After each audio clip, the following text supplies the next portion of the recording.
Hey, this episode of The Majority Report is brought to you by sunsetlakecbd.com. Sunsetlakecbd.com. They've been a sponsor of ours almost since the beginning of the pandemic. And we had a lot of people around here who were CBD skeptics. Matt had a bad experience smoking out in Venice. I have been trying it for a while to sleep and had sort of mixed results. And frankly, just the Sunset Lake CBD products are better. They're the concentration in their tinctures of the CBD oil is just higher, and I've been using it 3 or 4 times a week, frankly, to get to sleep. It has helped me cut back on my Ambien use, which I was getting a little worried about. I was having trouble remembering things. But they have sunsetlakecbd.com. They have gummy bears with CBD. They have tinctures. They have infused coffee, which is really good, Emma. You should try that. It's my weekend drink. Cut down on my coffee anxiety. Exactly. Right. Like exactly. You get a little bit of both. It's right. You'd think they'd be working against each other, but they actually at equilibrium. Exactly. And Matt has gone crazy over the Smokables. Matt, what's your favorite smokable again? It's the Smalls, right? Yeah, the Smalls, because they're nice little tiny nuggets that go right in your grinder. And I should just say it was Venice Beach and not Venice that I was had the bad CBD experience. You didn't go to Italy. All right, fair enough. They also have a wonderful salve with CBD oil and arnica and beeswax. And the thing about sunsetlakecbd.com is that they are their business practices are awesome. $15 minimum wage for everybody. The company is mostly employee owned, and they, in conjunction with the University of Vermont, they practice regenerative agricultural practices. So essentially, they take care of the soil. They don't use any pesticides, 100% organic. They use integrated pest management instead of the pesticides. So their business practices, their farming practices, all awesome. They're up outside of Burlington, Vermont. The farm still provides some dairy to Ben & Jerry's ice cream. That's incredible. Which they told me their business practices have not changed over there. The Ben & Jerry's still doing pretty good. Still awesome. And they're fans of the show. So you get 20% off if you use the coupon code LEFTISBEST at sunsetlakecbd.com. Go check it out right now. sunsetlakecbd.com. Left is best, one word. Also, monopolies are illegal, correct? Well, tune in to this week's episode of Future Hindsight to discover how big tech, big pharma, and big agriculture are abusing antitrust laws and destroying American lives. Host Mila Atmos sits down with Zephy Teachout to look at how we got here and how COVID gives us the perfect reason to clean house on dangerous monopolies. Listen to Future Hindsight wherever you get your podcasts or futurehindsight.com. And now, on with this show. The Majority Report with Sam Seder, where every day's Casual Friday. That means Monday is Casual Monday, Tuesday, Casual Tuesday, Wednesday, Casual Hump Day, Thursday, Casual Thurs, that's what we call it, and Friday, Casual Shabbat. The Majority Report with Sam Seder.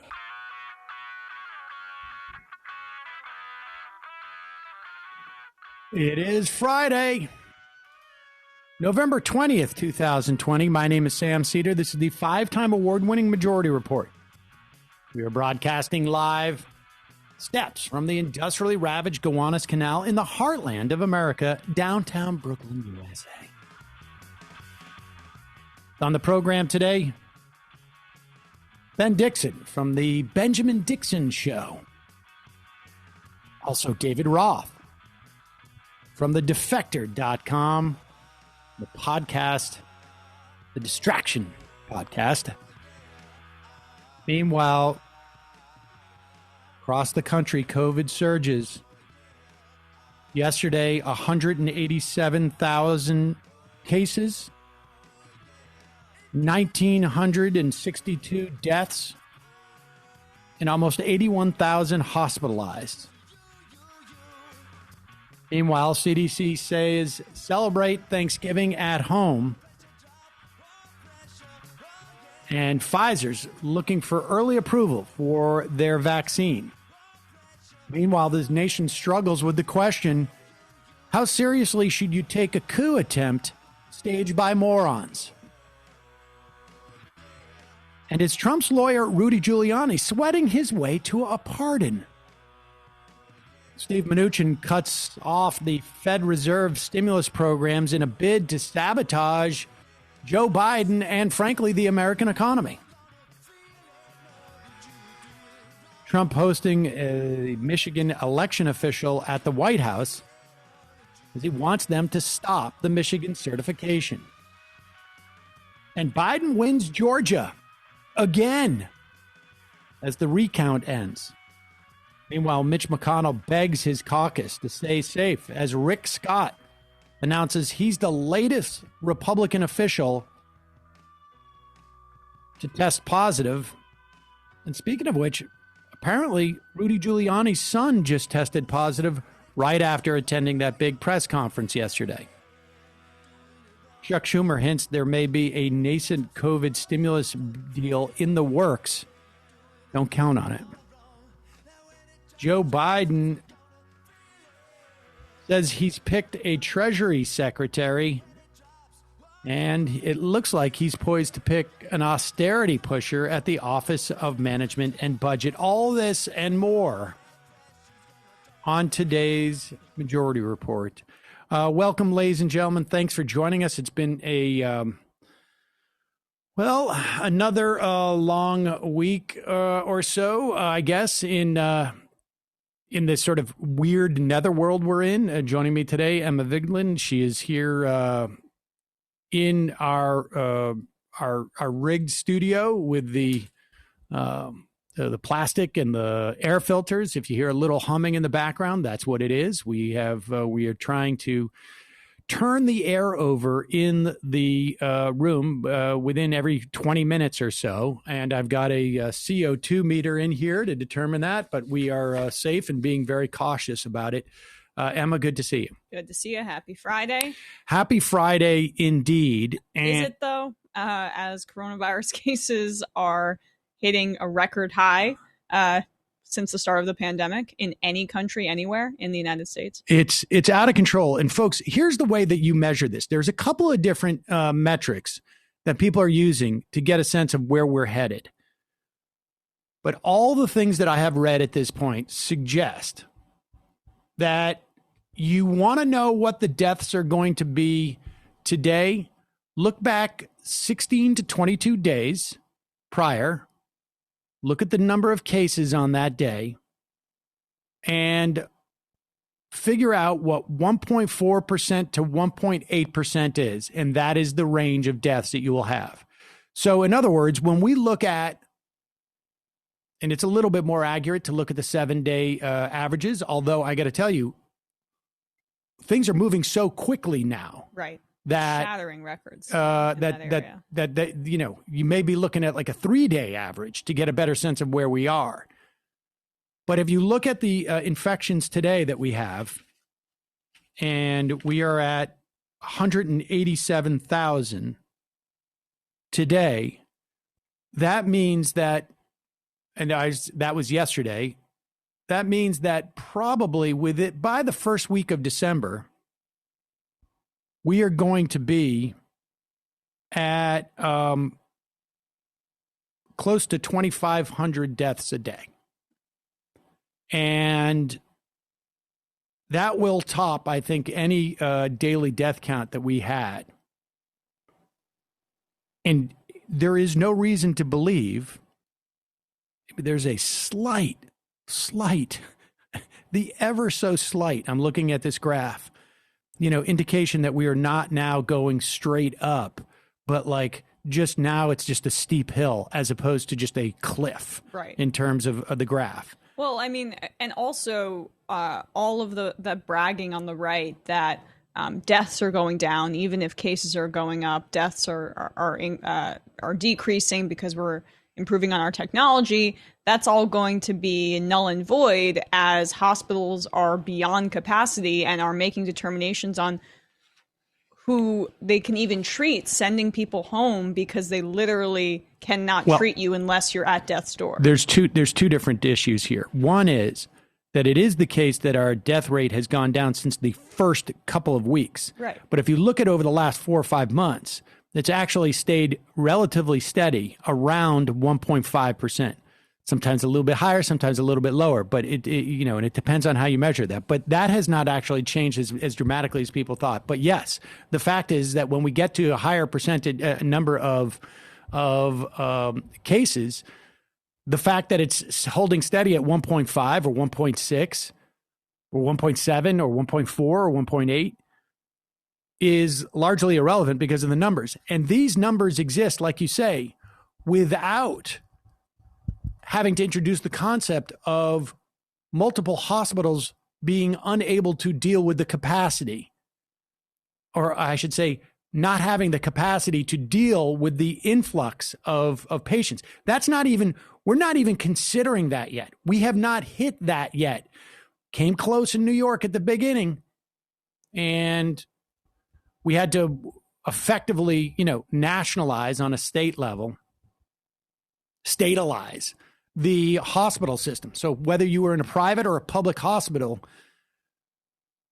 the governor's office basically deemed where you were going to be sent within the state.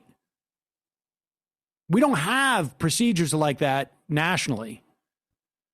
And we don't, it's hard for me to imagine that a governor of, let's say, South Dakota, who seems to be perfectly willing to allow this to just explode in her state, is going to do anything like that. I mean, we're going to be looking at some of these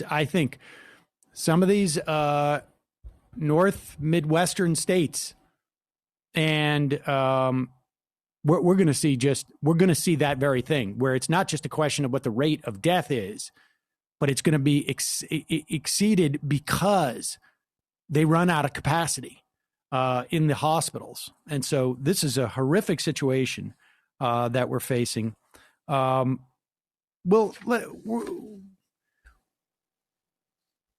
got some ads here we'll do. And when we come back, we'll talk to Ben Dixon, and we'll go over some of those clips that we have of Rudy Giuliani and whatnot. But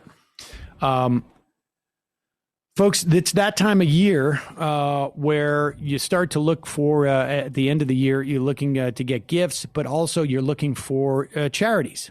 I know one of the things that we do at my house for Hanukkah, one night of the Hanukkah is dedicated to my kids deciding what charity they want to give to, and they basically donate. Instead of getting a gift, their money goes to charity. And then my daughter stepped up, and she's like, I want to do 3 nights of that. And I was like, all right, good.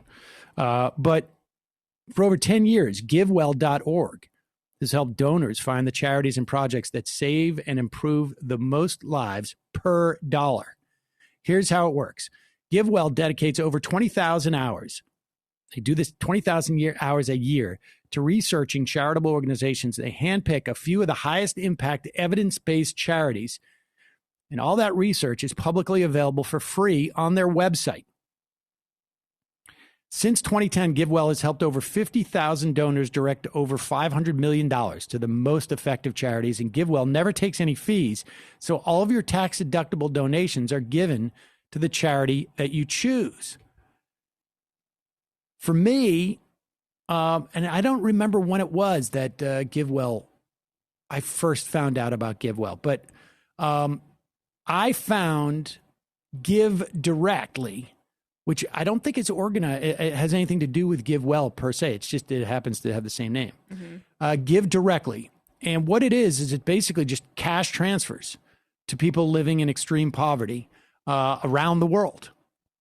And a lot of this, we saw this during the course of the pandemic, but there's been a lot of research on this. The best way to help people living in poverty is to give them money.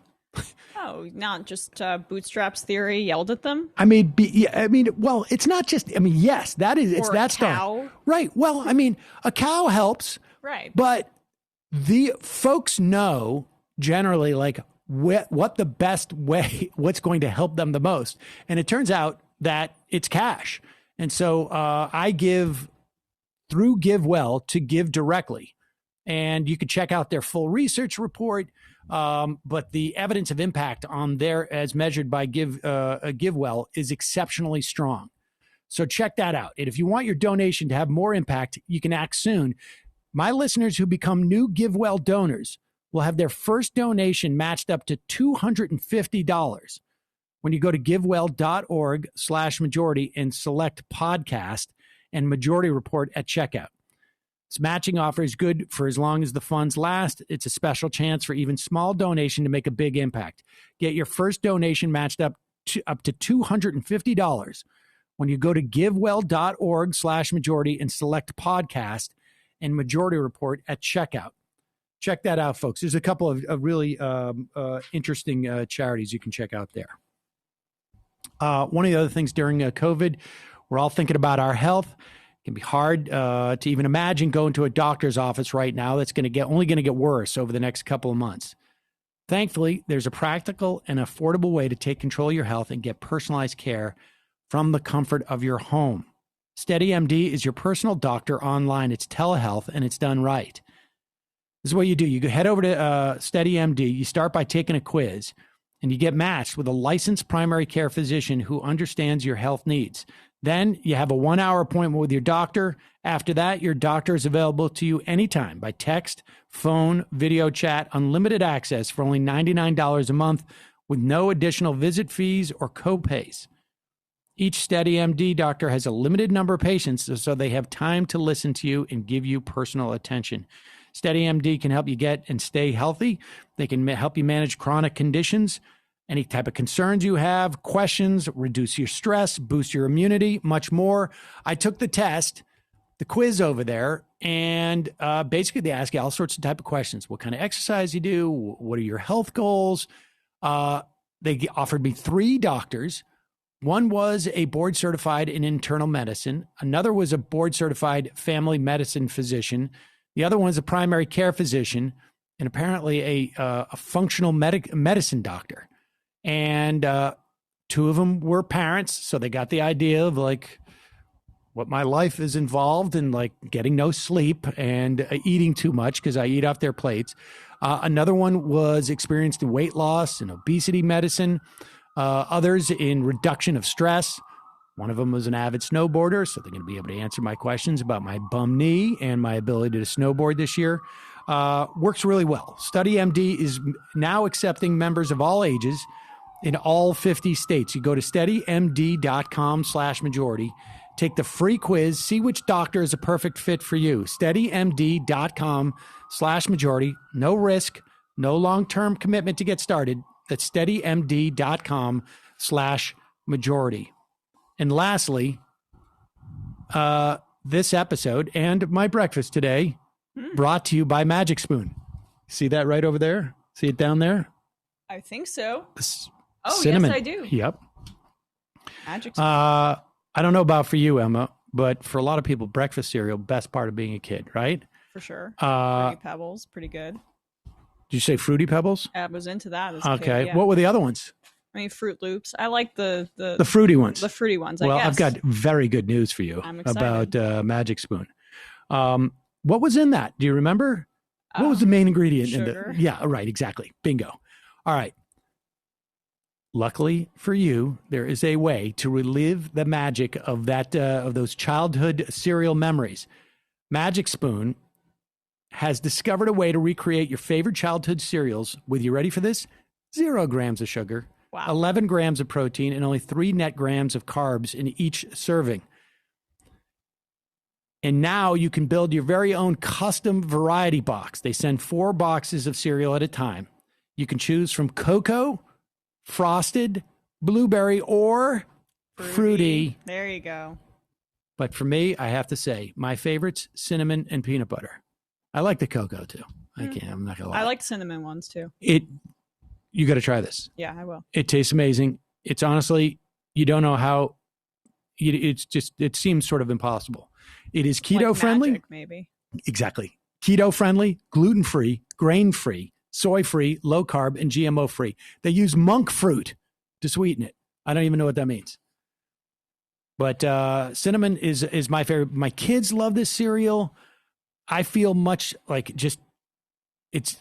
I'll have a bowl for lunch. Sometimes I've got a little bit of millennial in me where I don't want to actually like cook anything. Right. Go to magicspoon.com/majority report. You can build your own custom variety box and try it today. Be sure to use our code majority report at checkout and you get free shipping. Magic Spoon's so confident in their product, backed with a 100% happiness guarantee. So if you don't like it for any reason, they'll refund your money, no questions asked. That's magicspoon.com/majority report. Use the code majority report for free shipping. Thank you, Magic Spoon, for sponsoring this and this show and my breakfast. I'm very, very happy I found Magic Spoon. All right, let's we got Ben. Let's bring the host and proprietor of the Benjamin Dixon Show, Ben Dixon. Ben, you there? I'm here. Good to see you, Ben. Emma's here with me as well. Hey, Emma, how are you? I'm good. How about yourself? Good. Good to be here. So, Ben, let's start with Georgia, since you are intimately familiar with it. It seems that Joe Biden won Georgia again. Yeah. I don't know if they really believed that the results would turn. They just had to try, I guess. And so losing twice to Donald Trump was worth the risk. Let's play a clip. I want to see what you make of this. This is we have two clips. The first one is Rudy Giuliani doing some interesting calculations here about the results in Michigan. Listen to what he has to say about the Michigan results.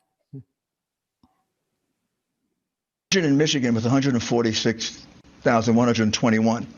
And these ballots were all cast basically in Detroit, that Biden won 80-20. So you see it changes the result of the election in Michigan if you take out Wayne County. So it's a very significant case. That is being raised in the. So if you take out Wayne County from the state of Michigan, Joe Biden, it doesn't win Michigan. Right. Here's something else that people don't know. If you take away the R and the G in Rudy Giuliani's name, his name is Udi Giuliani. I don't know why that was so funny to me, man. That was good. He's making all these convoluted legal arguments. They keep changing their story. I don't know why he doesn't just cut to the chase and say, I don't think black people should vote. I think we should abolish the 15th Amendment. Like, that's kind of the more simplistic way to go about. Well, because he can't expressly say that, he has to throw out all of the dog whistles he possibly can. And in this case, it's a little different, though, because the onus is on them to produce evidence, right? They have to prove their case. And as they get closer and closer to accepting the fact that they have no case to prove, maybe they're just trying to get as much cash as they can to get out of town. I can't really put my finger on their true motivations, but I think it falls in those categories.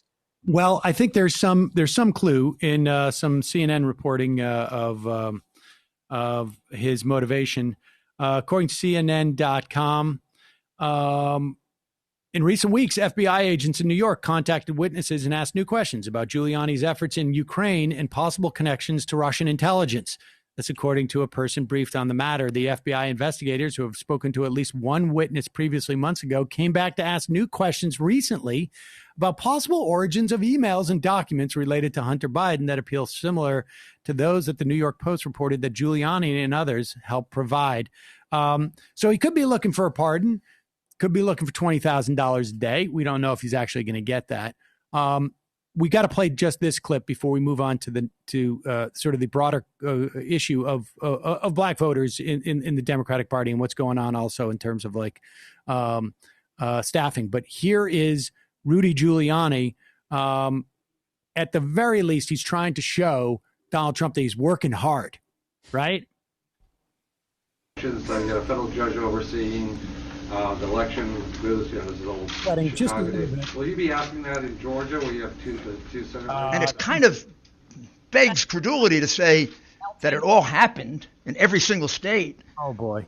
My goodness, this is how you win cases in a. He's consistent. If he's going to have black, and then he wipes it on his lip. Oh my God. Over and over again. Oh, and someone showed that he sneezed into it earlier and then kept wiping it all over his face. Yeah. Like, There's a chance he's sick. yeah, there's a chance he's sick with COVID and then just decided to give himself a COVID facial. And also, why do old men like that use the handkerchief for every part of their bodily? I mean, it's inexplicable to me. That's pretty impressive stuff. What do you think why do you think he's sweating so much there, Ben? Not speaking as a doctor, but when you're full of shit, it tends to happen like this, right? Rudy Giuliani, besides the dye, like, come on, man. Like, if we could talk about the politics, right? But even the absurdity of him thinking we don't see that his hair is actually white, and he doesn't actually have to dye his hair because we know who he really is. Likewise, he doesn't actually have to come out and say that he doesn't think black people should vote. He'll just throw out all these signals, but we know who you are, Rudy Giuliani. Yeah. Go on, Sam. Well, all right. So let's talk about. So this is ongoing, and one of the things that is sort of difficult to sort of wrap my head around here is how seriously do we take this, right? Like, I mean, we have one of the electors heading to the White House right now. The results are not close, which helps. And it's sort of scary to think about, what if this was a little bit closer, right? I mean, what if there was actually some of this had actually worked at one point? But how seriously are we supposed to take this? So it's like a threat assessment, right? I've kind of left this story alone a little bit. I do, these short breaking news videos to cover it every now and then, but in between, I really don't think about it. And the reason I don't think about it is because I take it really seriously. I take it really seriously because Donald Trump has shown us that he'd preside over 250,000 deaths and won't, miss a day of sleep or a game of golf. So if he's shown us in this category that he's a complete sociopath, why would we expect anything less than him to come out here and give it his best shot to overthrow the government? And the other issue is that there does not seem to be, I mean, we keep hearing about what they're really saying in private and how embarrassed they are. And we hear from Democrats and giving them the out. Yeah. And from media figures. And we hear stuff like they're being cowards, which implies that this isn't in their best interest as well, but it's just, they're out of, it's out of fear. It's like they have no agency. Mm-hmm. Right. How are we supposed to react to this at this point? Because on one hand, I don't want to, I think it's helpful to mock Rudy Giuliani's, spray on hair dye dripping down his face. Or is he just sweating bile? We'll never know. Or it's just his insides are coming out. Right. I think that's helpful to mock. I think it's helpful to mock in terms of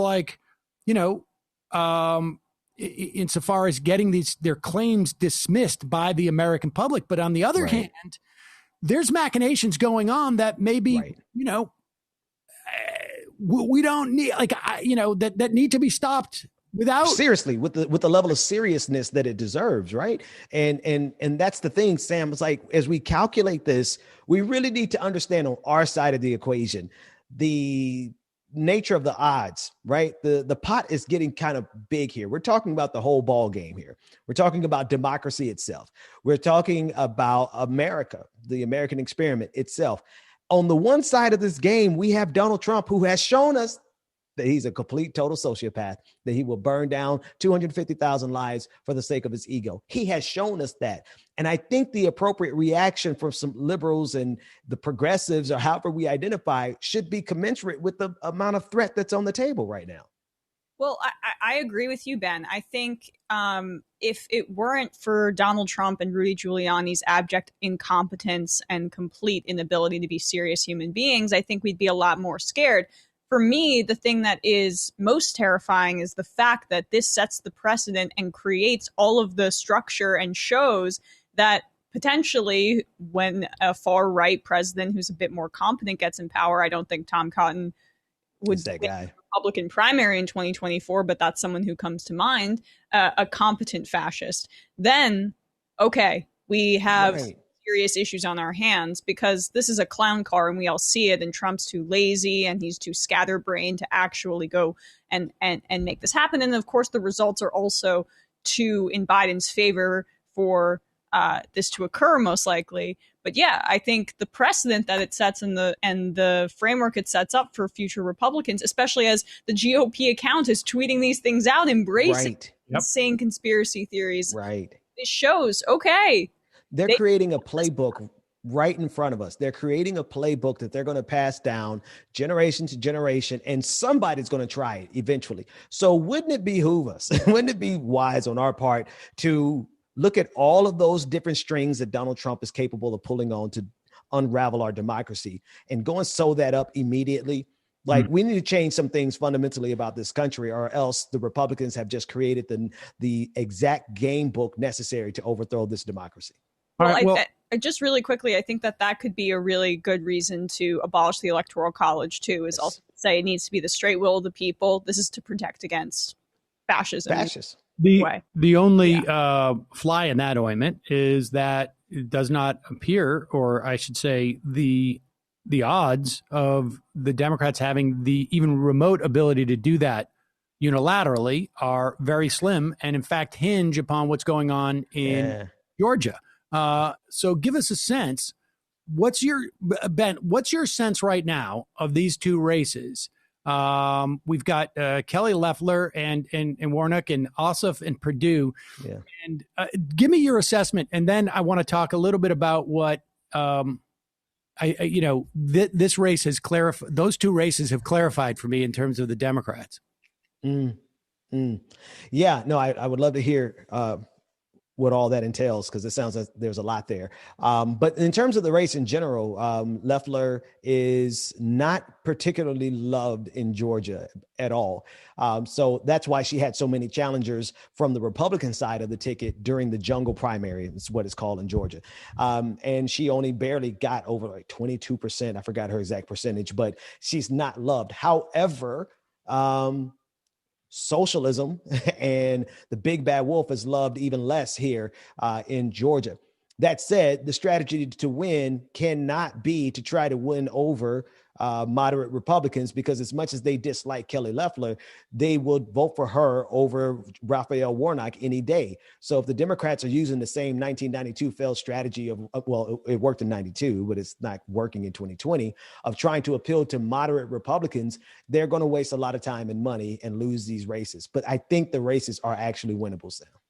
Yeah. So, I mean, give me, why don't you then confirm for me? My sense is that both Ossoff and Warnock are running hard on the corruption of their opponents. Yes. And, I think we need to take note of this, because the Democrats, in my estimation, failed and consistently fail in making the Republicans own and justify their ideology, and to make them own and justify their policies. Right.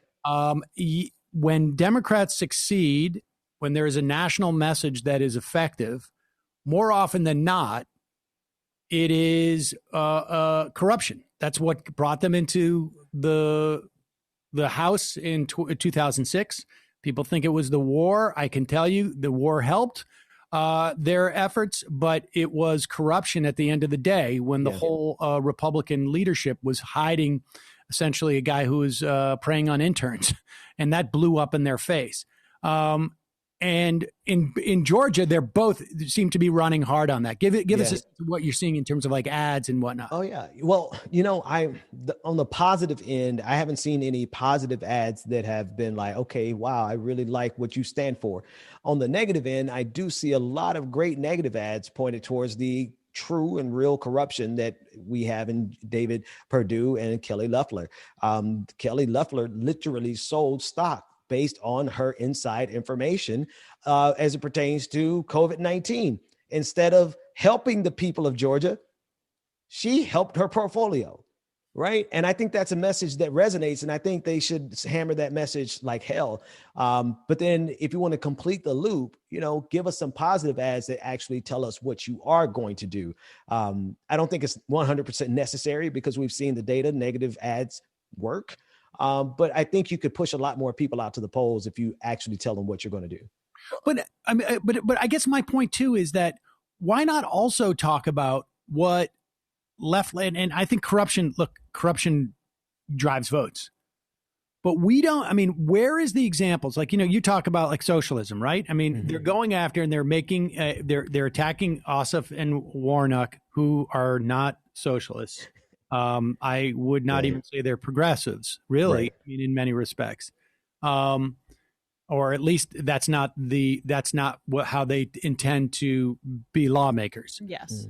And so what the right does is they deploy an exaggeration and make it and characterize it, obviously mischaracterize it and whatnot, but based upon their ideology that is associated with the left.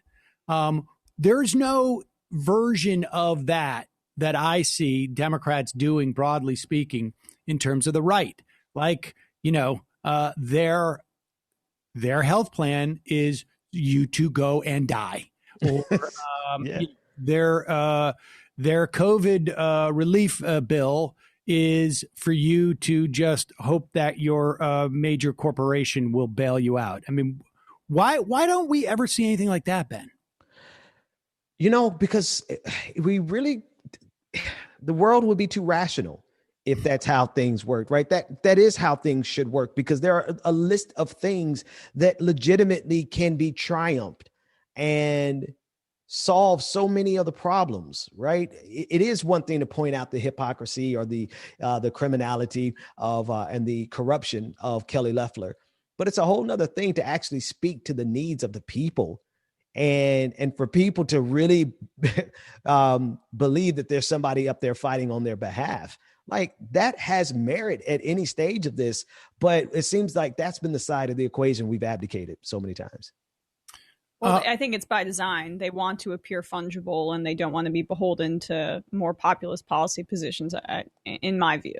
I think they're terrified of, because you look at what's on Joe Biden's the college debt. Yeah. It was on his platform. Yeah. Under $152,000. If both parents make that, then that's, you're eligible, I think, for $10,000 free college and free college. Yeah. I mean, that's on the platform. Right. And there appears to be, let's wait and see, but there appears to be some interest in actually doing this. Yet they don't run on it. Well, it is an improvement. Maybe the reason they don't run on it is because they have to seriously fix their mouths to say, listen, I know you have $200,000 in debt, but we're going to help you with the first 10,000. And that's the best that we're willing to do. It's not the best that we can do. It's just the best that we're willing to do. So I wonder if they're afraid of running on it because it kind of still exposes them.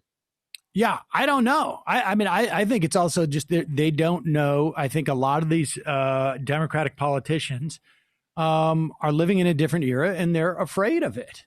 The fact that they're both running though on corruption does give me hope, because we've seen, and we talked about Max Rose a lot recently and his loss, and the fact that his strategy completely changed from what won him his district before, which was running on pharma corruption and the opioid crisis and talking about how his opponent was corrupt. And that was successful. And then he changed his message to being, I hate AOC and I hate Bill de Blasio and I love cops, right? As a Democrat. And that completely lost him his seat in my estimation. So also, his district pro-Trump. But I do think you can't go wrong with that strategy, especially going on the offensive in that area. Corruption is ubiquitously despised by people across the political spectrum. And if you set that tone early, that spells good things. Yeah. It's a good signifier for sure.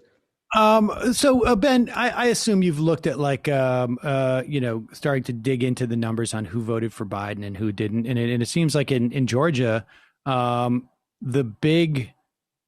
the extent that there was a change in the composition of the electorate, it was not what I would have anticipated. If you told me that Joe Biden was going to win Georgia, I would have said, oh, all right, you're going to have a huge surge in African-American turnout. Yeah. And from, the cities and, maybe some of the suburbs as well.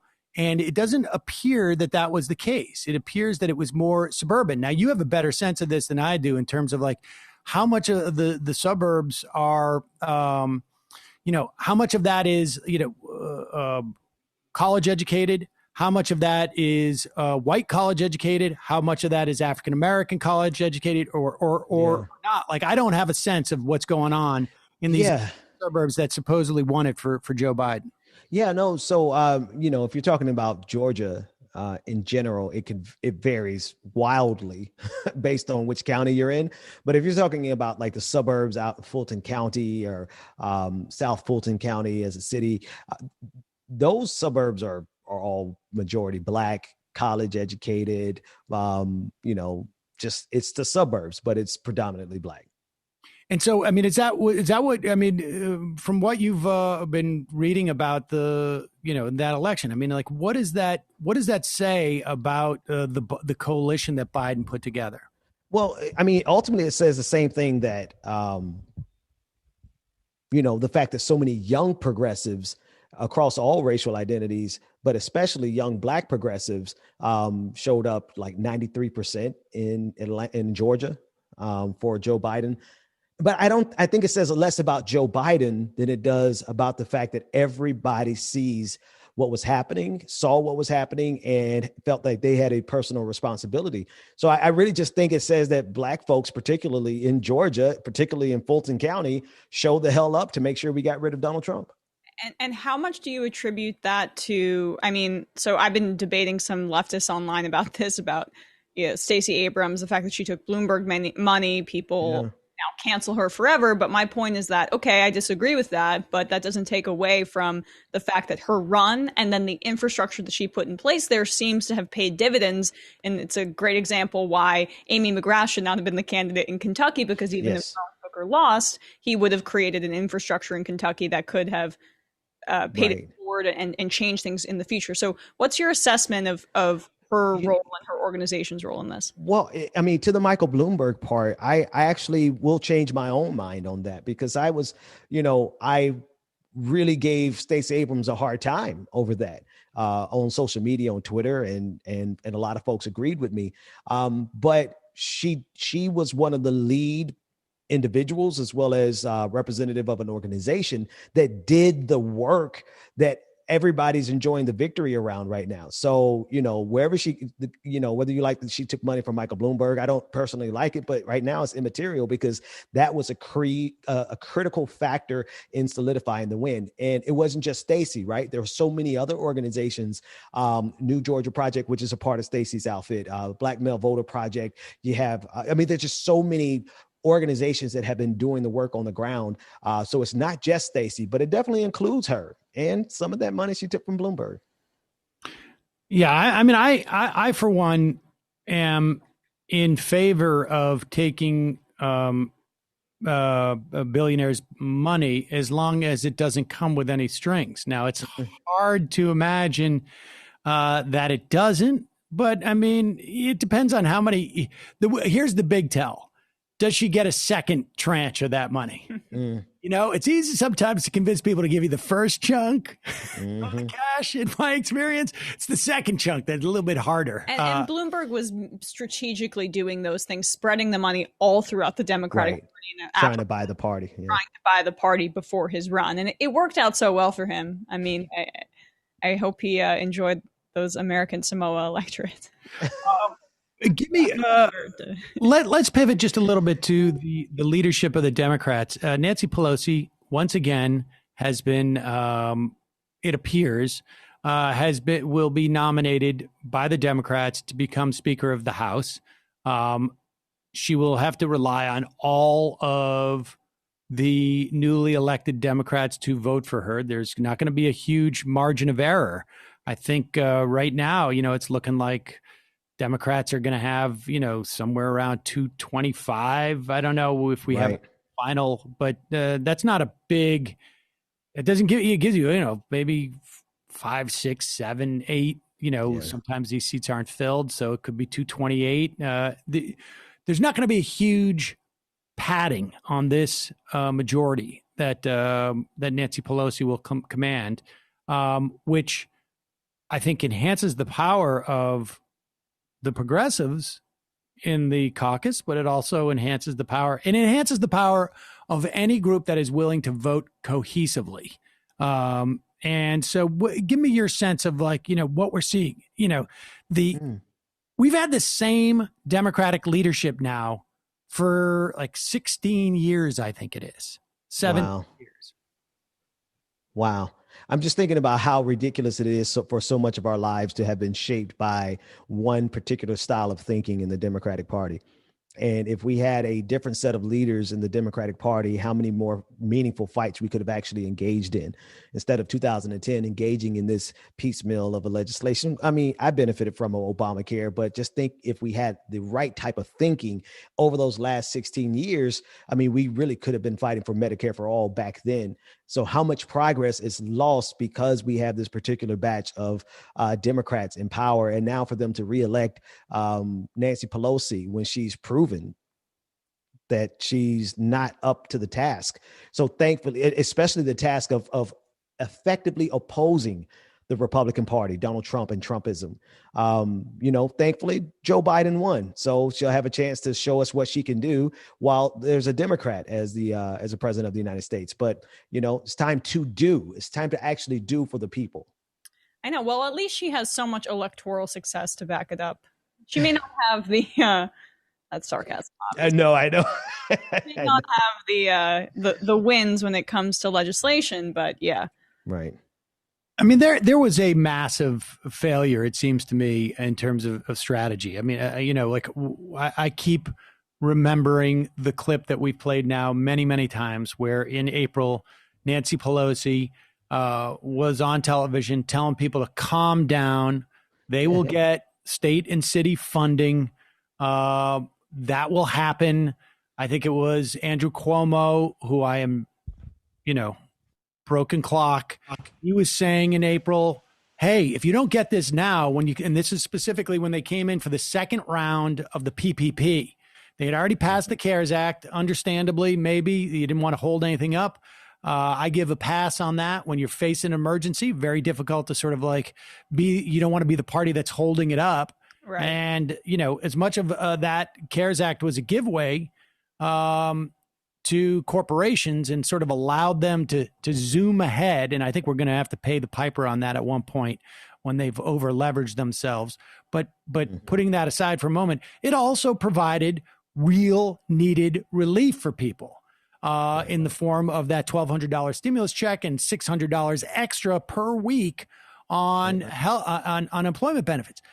It was that second PPP, though, where she focused on making sure, I mean, they still wanted enough money. There's still a bunch of money left in that whole thing because they got more money than they needed.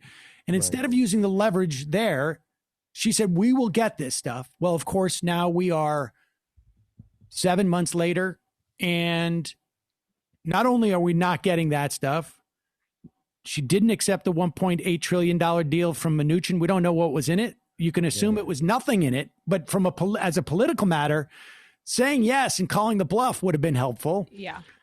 The cash would have been helpful. And now today, Mnuchin is saying they're going to pull the plug on the backstop mechanism for the Fed to lend. I'm not as worried about it with corporations, although that could have some bad effects down the road, to states and cities. There was a program that would allow states and cities, when they got in trouble, to low-cost loans. And this is a disaster. We have 12 million people losing their unemployment the day after Christmas. Oh my God. Yeah. It's a level of gambling. You said call the bluff. The thing is, it's like if they were competent enough to call the bluff, they would be competent enough to win some of these hands, right? And not always be on the defensive. The thing that troubles me is that they're willing to gamble that Donald Trump, his administration, aren't the monsters that they've shown themselves to be. Yeah. Well, Like, way to gamble with that one, Nancy Pelosi. If you had gone in there with the expectation that I have, that we have, that all of us understand about Donald Trump based on his past behavior, you go in there with the full expectation that he will sit by and do nothing for the American people. And Mitch McConnell, too. Yeah. Mitch McConnell, too. Thank you. Yes. All of the above, the entirety of the Republican Party. Right. So that makes me a little concerned when when Democrats are showing the same propensity as it pertains to Republicans. And when Joe Biden looks at Mitch McConnell with the hope of bipartisanship, he's not going to give it to you. Yeah. And similarly, I'm extremely concerned about how this. I just think that I think the Democrats can miss it even in this case of Donald Trump and not leaving the White House. Right. I think there's a huge gamble when you consider within the realm of possibilities that Donald Trump would just destroy this country. Well, she got rid of all of her leverage because, and just, I think it's a little more cynical than that, just really quickly. Like, I think it was purely political calculation. And I think in any other scenario, she would have accepted that $1.8 trillion and put it in Mnuchin's lap in McConnell's lap and see what he did with it. She wanted to not give Donald Trump a win before the election. She didn't want to give Republicans a win before the election. And now look where we are. Trump has no incentive and no motivation to pass a stimulus bill. And we have millions and 12 million Americans who are going to run out of unemployment insurance at the day after Christmas. I think that's true. I mean, I do think that there was a legitimate concern that if they gave Donald Trump the win, that Donald Trump would get the win. Right, but it's prevent defense. I mean, they never make their case. And so this is their strategy. Their only strategy is to retreat. Like, they never were offensive about going after Republicans. Right. But the one time they do political calculations is when it's not to provide relief for Americans. I guess my argument, my counter, not to your point, but to the idea that this would have provided Donald Trump a win, is like, when you're 2 weeks out, he can hold a press conference about it. But if people aren't going to feel that cash and say, until like what would be now in that universe. But this whole problem where you touched on it, Ben, about believing that Donald Trump was not going to do that, like, and McConnell and Biden doing this, and as it pertains to this whole coup thing, we used to say, like, in the aughts, when the old timey blogosphere, there was Lucy pulling the football again from the Democrats, and now, like, it's almost like that is a lost relic, but that is exactly where we're at, right? Like, that was what Obama was doing when he said the fever's going to break in 2010 if they get power. The fever's going to break in 2012 if I take power back. The fever's going to break in 2014 because now they're going to have to be responsible about it. And Joe Biden keeping his powder dry. All the Democrats are keeping their powder dry on this whole point of the coup. Now, like, the media can't take this seriously unless the Democrats do. Like, I don't think that's the way it should be. I think the media should be able to sound the alarms, to act independently without having to be signified by the opposition. But the structure of our society, the way that human beings are, is that if the opposition is not saying, hey, what they're doing is bad and this is an emergency, the press, how does the press get out in front of what the opposition party is supposed to be doing? They can't. And the Democrats don't seem to understand this. Republicans completely understand it. The media is always trailing them in terms of their, whatever their attacks or their charges are, and it pulls the media towards them. The Democrats are always behind the media, trying to convince the media to go out and make the case so that Democrats can come in and fill the vacuum. And it just doesn't work that way. Yeah, not unless you just start organically growing a new type of media, right? Where now, because our regular media does not facilitate that function, which they need to, now we're having to do it in independent media, not trying to make this a call-a-thon for supporting independent media. But the truth of the matter is like, that is a critical function to society, to civilization. If you have no one who can sit back with the most objective lens that they can get in that moment, like everybody has some subjectivity, but you can try. If we don't have a group of people who can sit back and objectively tell us that, hey, this is a problem, regardless of what the Democrat. Now, I would argue that the Democrats need to be able to do that regardless. Like, why are they waiting on the media to give them the okay to do their job? That's what I'm saying. Right? That's what I agree with you totally. They need to be doing the opposite. Yeah. They Right. need to be basically saying to the media, your job is actually to report on us saying that this is a coup. Like and you know, occasionally the Democrats do it, but again, they undercut it like every time. Like, Well, as you say, Sam, they need to do politics. Exactly. Democrats don't know how to do politics. Well, they do it politics well when it comes to stopping The left. progressives. Yeah. that's true. That's true. They don't go out there and go, you know, the progressives are demanding, are asking for ridiculous things. But in private, they're actually very practical and they're pragmatic solutions. I mean, that is the functional equivalent of the Democrats going on there going like, they've got to tell Donald Trump to give up this ghost. But in private, that's what they believe. Mm-hmm. Okay. Exactly what's happening. And the media can't get out in front of this. And you know, I don't know how to assess how real this coup is. And I don't, you know, and if Donald Trump was actually to try and do this, I think at this point, like, you know, the idea that people would be out there believing, you know, Ted Cruz or Mitch McConnell or whatnot, you know, I don't think would work, but it is indicative of a bigger problem that the Democrats have. And they did not seem to sort of overcome with this election, it seems to me. Yeah, no, absolutely. And honestly, Sam, I don't have much more to add to it than what you concluded, right? There's a sickness inside of the Democratic Party itself. And it's this, they know how to be Machiavellian. They do, but it's a willful ignorance when it comes to the Republican Party. And the thing is that willful ignorance is starting to come at the cost of our lives to the tune of 250,000 people. So now would be a good time, Democrats, to actually step up and lead, or else you got to get out of the way. Give me your sense of where progressives are in this sort of like internecine battle that we've seen that, you know, I guess happens after both wins and losses in the House. I think, you know what, I think we're on the ascendancy, right? I think the infrastructure, building of new infrastructure, that the wind is to our back. There's a lot of people, a lot of organizations that have institutional power to actually affect progressive change. And not progressivism for the sake of calling it progressivism. We mean like actual liberation of people, right? Actual steps to halt climate change, like actual things, not just the title. So we have institutional power that's growing. We have media power that's growing. We have candidates. We have politicians. So we're most certainly on the ascendancy. And I think if we're just careful and not get depressed over the failures that we are having temporarily. We didn't win in 2016. We didn't win in 2020, but we have a whole hell of a lot more ammunition to win now than we had in any of those years. Yeah, I think that's true. What else as we head into Thanksgiving? What else is sort of like atop your radar right now, aside from the fact that, you know, the country is literally on fire with an infection?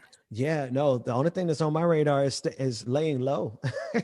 Getting like, I thought for a minute we really considered doing a Thanksgiving with a small portion of our family, because all of our family, we all quarantine very seriously, except for like one person. And I said, well, if there's one person who's not quarantining seriously, it's going to mess up the whole thing. So let's not even try it. So we're all staying home next week for Thanksgiving. We're going to do Zoom Thanksgivings. And in terms of like what's really on the radar, it is just how much longer do we have to survive this madness of COVID-19 that we've exacerbated, or at least our government has. Yeah. Well, we've got, I think, a solid 4 months to go. You know, this winter is going to be a long winter. I mean, they've been saying it for quite a while, and it seems definitely to be the case. But Ben, happy Thanksgiving. Happy Thanksgiving, Ben. Thank you. Thank you. Take care of yourself. Stay safe and enjoy. And we will see you sometime in December. Sounds good. Thanks so much for having me, Sam. Take care, everybody. Folks, check out the Benjamin Dixon Show. You can find it, or just Google the Benjamin Dixon Show. You'll find it. All right, we're going to take a quick break. We'll be right back in just a minute.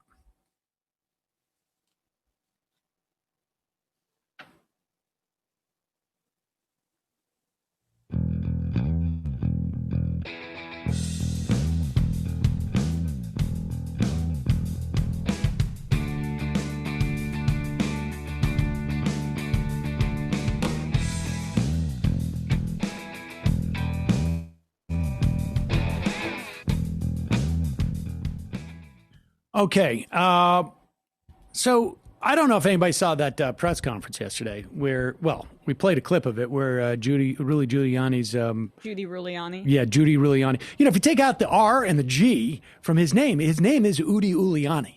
Right. So we should just... I don't know why that sticks with me. But so Giuliani was trying to make the case that, Donald Trump actually won the election, that there's all sorts of fraud and... of course. And, I mean, just the claims are pretty stunning. One of Giuliani's lawyers on his team is Sidney Powell. She phoned into Fox Business to talk to Lou Dobbs. Like a total girl boss that she is. Yes, and... feminist queen. Just coincidentally, this is the amazing thing about the fraud, is that all the ballots that were for Joe Biden that may have also voted for Republican lawmakers down ballot, those, only the Joe Biden votes are the fraudulent votes. The rest of the votes are not. And then weirdly, all the fraud just took place in the swing states. That's also very weird, even though we didn't know which states would be the swing states this year, right? And so here is, she's calling in to Lou Dobbs. Joining us now by phone is Sidney Powell. She's a member, obviously, of the president's legal team, also General Michael Flynn's defense attorney, a great American, one of the country's leading appellate attorneys. Sidney, first of all, thanks. I know you are going every which direction right now, busy as you could possibly be. Let's start out right now with the president's path to victory here as you and the legal team see it. If you could give us just that canvas very quickly. Well, yes, Lou. The entire election, frankly, in all the swing states should be overturned, and the legislatures should make sure that the electors are selected for Trump, and it's going to have to follow the constitutional provisions that it be decided according to the amendment. It's just let's turn it to Smartmatic and oh my God, there you go. That's her case. Yeah. All of the swing states, you overturn it and you give it to Trump. Not like, oh, we should go and determine and maybe determine or revote or figure out what the outcome actually was. No, just give them to Trump. What is your evidence, counsel? Well, my evidence is that Constitution, swing states should be electors. For Trump. There it is. I rest my case. Lou Dobbs, even Lou Dobbs, even when Lou Dobbs is like speechless, like, wait a second, don't you want to build up to that at all? Do you want to provide you want to backfill any of that? Or it's just like, are there any particular swing states, or are we just going to do all of them? How are we defining swing states? Why not? Shouldn't we just make this easier and say Donald Trump, it's not just swing states, it's every state. Every state in the union should go to Donald Trump. Every state. Maybe you could just say, like, except for like New York and California, because there's no way he won there. Well, maybe New York. Yeah. So every state except for California, Donald Trump. This should be 49-1 states based upon the Constitution. I rest my case. Yeah, Lou Dobbs was just traumatized from seeing Rudy Giuliani's hair dye melt down his face like that. He thought it could happen to him, too. Exactly. You know? He's one of those ancient men who, for some reason, feels the need to dye their hair a bizarre color. A little bit darker every year, it seems like, with Lou Dobbs. But that is the case, ladies and gentlemen. The case is Donald Trump should be president. Therefore, ipso facto, there was fraud in all of the states in the country where he did not win. Therefore, Donald Trump should win. Constitution, end of story. I rest my case, Your Honor. And frankly, as ridiculous as that sounded with Lou Dobbs, that is literally what happened in courts across the country as case after case after case got dismissed. I think there's something like they've won one case out of 15, and that one case barely did anything. I mean, it's been a joke, but at the same time, Donald Trump is still in the White House, and there's a lot of Republican senators don't seem to have a problem with what he's doing. We will be back with more on Monday on this very topic. In the meantime, for the rest of you who are sticking around, we got, do we have David Roth? Is he here yet? I want to play, I want to go through this with Roth. We can do one more clip. Are we doing if you want. Are we doing them? Okay, well, let's do this. Here is Sidney Powell explaining how Dominion voting systems. Now, look, I want a paper ballot. I think we should have a paper ballot. I don't like these electronic systems. I would love it if the Democrats came in on day one and said, we understand the issues that the Republicans had with this. So we are going to present a bill that will codify how people should vote state to state. No more patchwork of voting systems around the country. We're going to have one methodology of voting. It is going to be hand counting. We're going to allow for early voting in every state, and we're going to allow people to vote, to count those ballots beforehand. We're going to pass a federal law.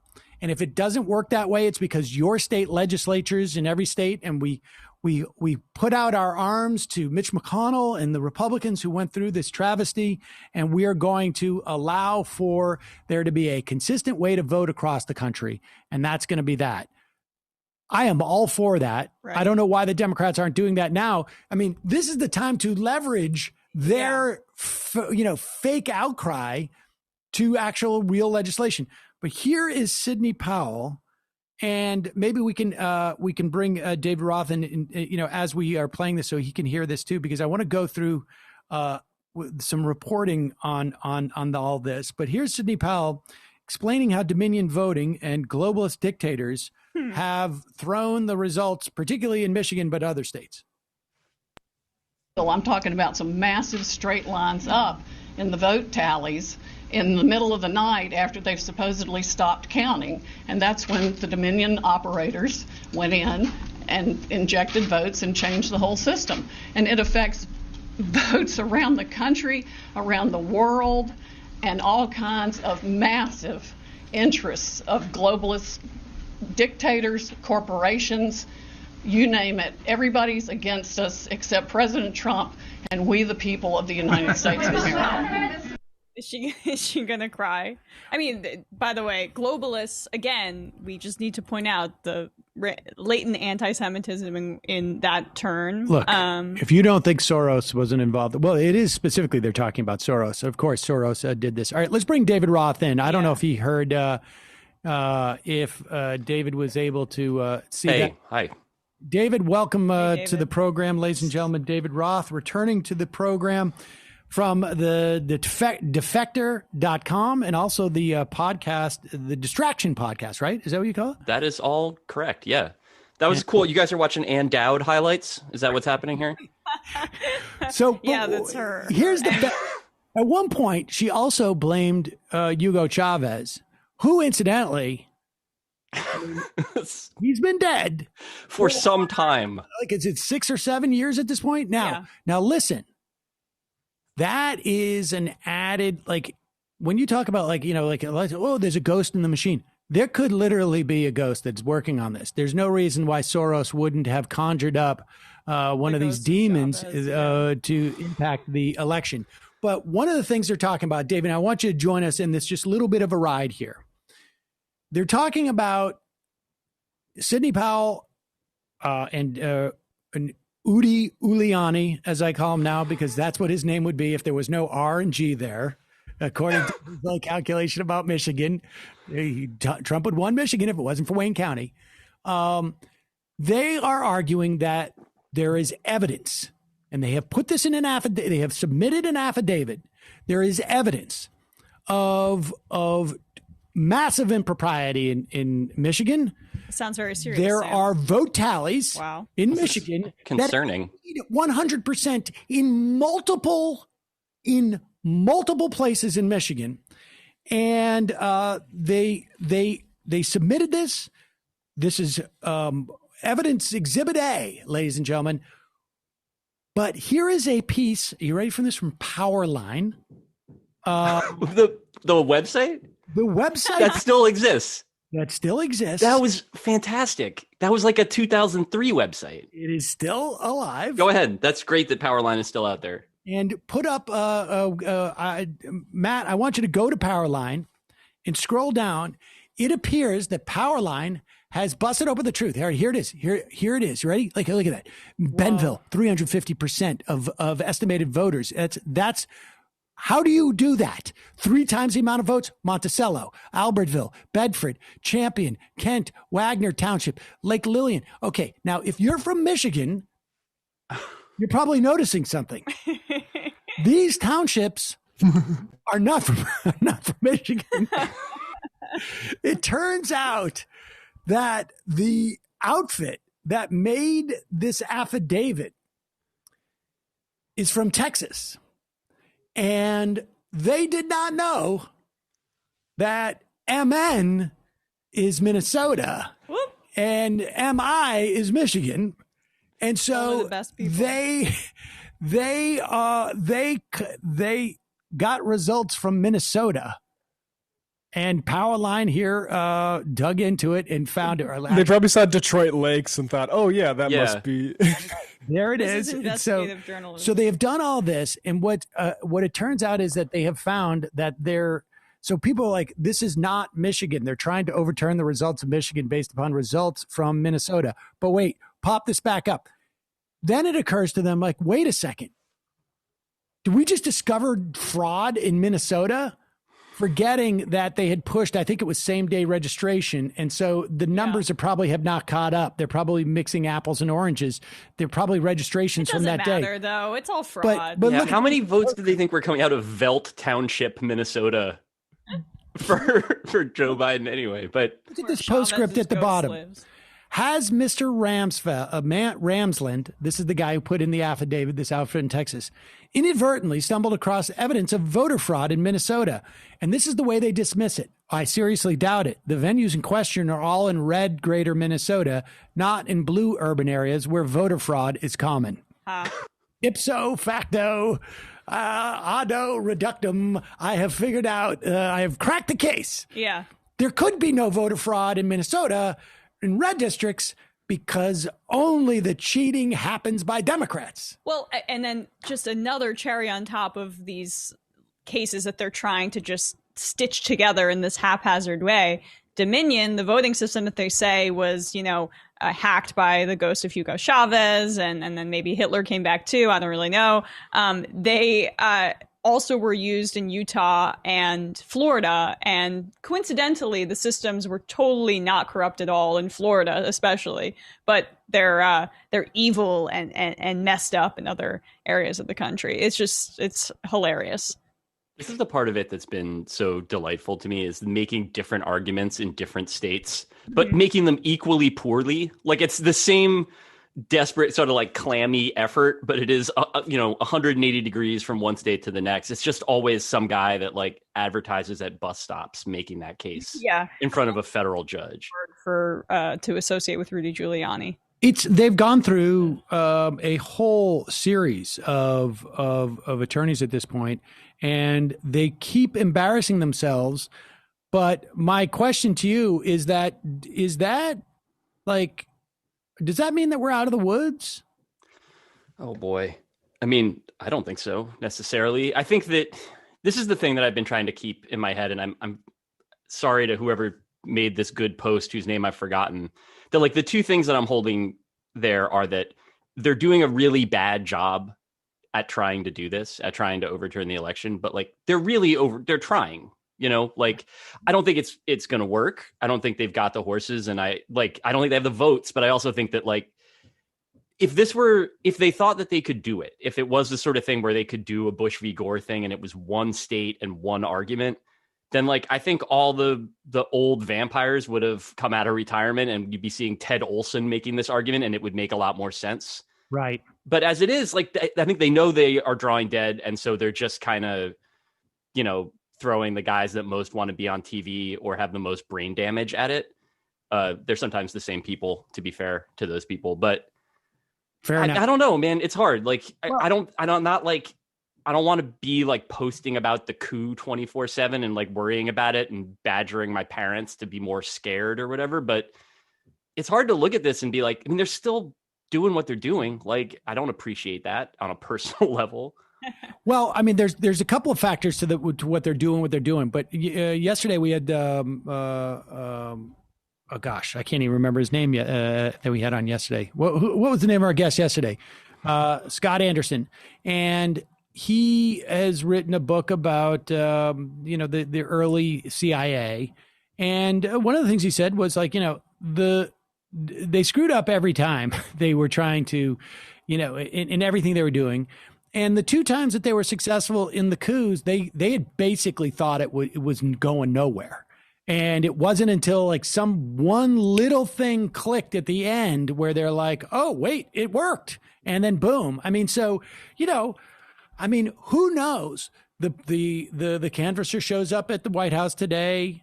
They don't certify. They figure out a way of not certifying the ballot in Michigan. The state legislature in Pennsylvania goes like, hey, wait a second, we got a chance here. And then boom, boom, boom. I mean, the only thing that like makes me feel somewhat secure is the idea of like, nobody seems to be buying it in the media. And even Tucker Carlson was a little skeptical. He went after Sidney Powell, seemingly more on the grounds that she wouldn't come on his show, a little bit too reliant on that as his point of criticism. But he was basically saying that there's no evidence that has been provided either. And a lot of pundits on Fox News too, or Geraldo Rivera, coming out saying that there's not enough evidence, whatever. I don't see them having enough legs here, but I think you're exactly right. Like, this is still a process that's going on, and we can laugh and mock them all we want, but they are still setting up a precedent and a framework for this to potentially happen in the future. And that's the part of it too that, sorry to interrupt, Sam, if you were go. I was going to say that like the other part of it that like the reason that I'm uneasy about it is not, it has nothing to do with the individual players involved all the way up to Trump, just because I don't think that they're especially competent. It's just that like all of the things that are supposed to be fail safes or that could be a break on this, I have no faith in those either. That like any of the institutions that, could, or I mean, it seems like the state boards of election have actually done pretty well for themselves in this. Like they've just been like, yeah, we counted the votes. Sorry. Like that's what it is. Like there's no secret there. But if they found one argument that they could win with, and they got it in front of the Supreme Court, I don't know that it's not good enough for 5 votes, 6 votes. Like that sucks. I agree with you totally. I mean, and it's weird. Like I want to, I'm fighting this sort of like, it's tiny urge, but it exists where I'm like, I want to make a statue of this Raffensperger in Georgia, because he actually is not horribly corrupt. And so, to be a Republican and not be horribly corrupt these days, that's like, you deserve a medal. And of course he doesn't. Yeah. He's just doing his job. Yeah. But it makes it seem like he is like, I don't know, like some type of superhero, because all he's saying is like, I'm sorry, the numbers are what the numbers are. Right. And that's all he's doing. But the actions of also the Republican Party, just broadly speaking, so much of this seems to me to be, they love what Trump is doing because it allows them, we've got Mnuchin now basically saying we're not going to allow Joe Biden to use any of those funds that are left over, and not and take all the tools from the Fed to deal with the the COVID recession that we're going to get. They are actively saying that we're trying to start fires in foreign policy that Joe Biden is bogged down. They are not allowing the Biden administration to get up and running with stuff. I mean, it's all part of the whole, it seems to me. Like, there'd be a lot more pressure on the fact that Joe Biden's not being able to use the offices if Donald Trump had conceded at this point. And I think that's to the benefit of the Republican Party. Yeah. I mean, it feels to me like it's all performative at this point. Like, there's no way that any, obviously, like, this is not something that's being done with the aim of improving the experience of day-to-day life for average Americans. I don't think that either party's really been pushing especially hard on that particular front for a while.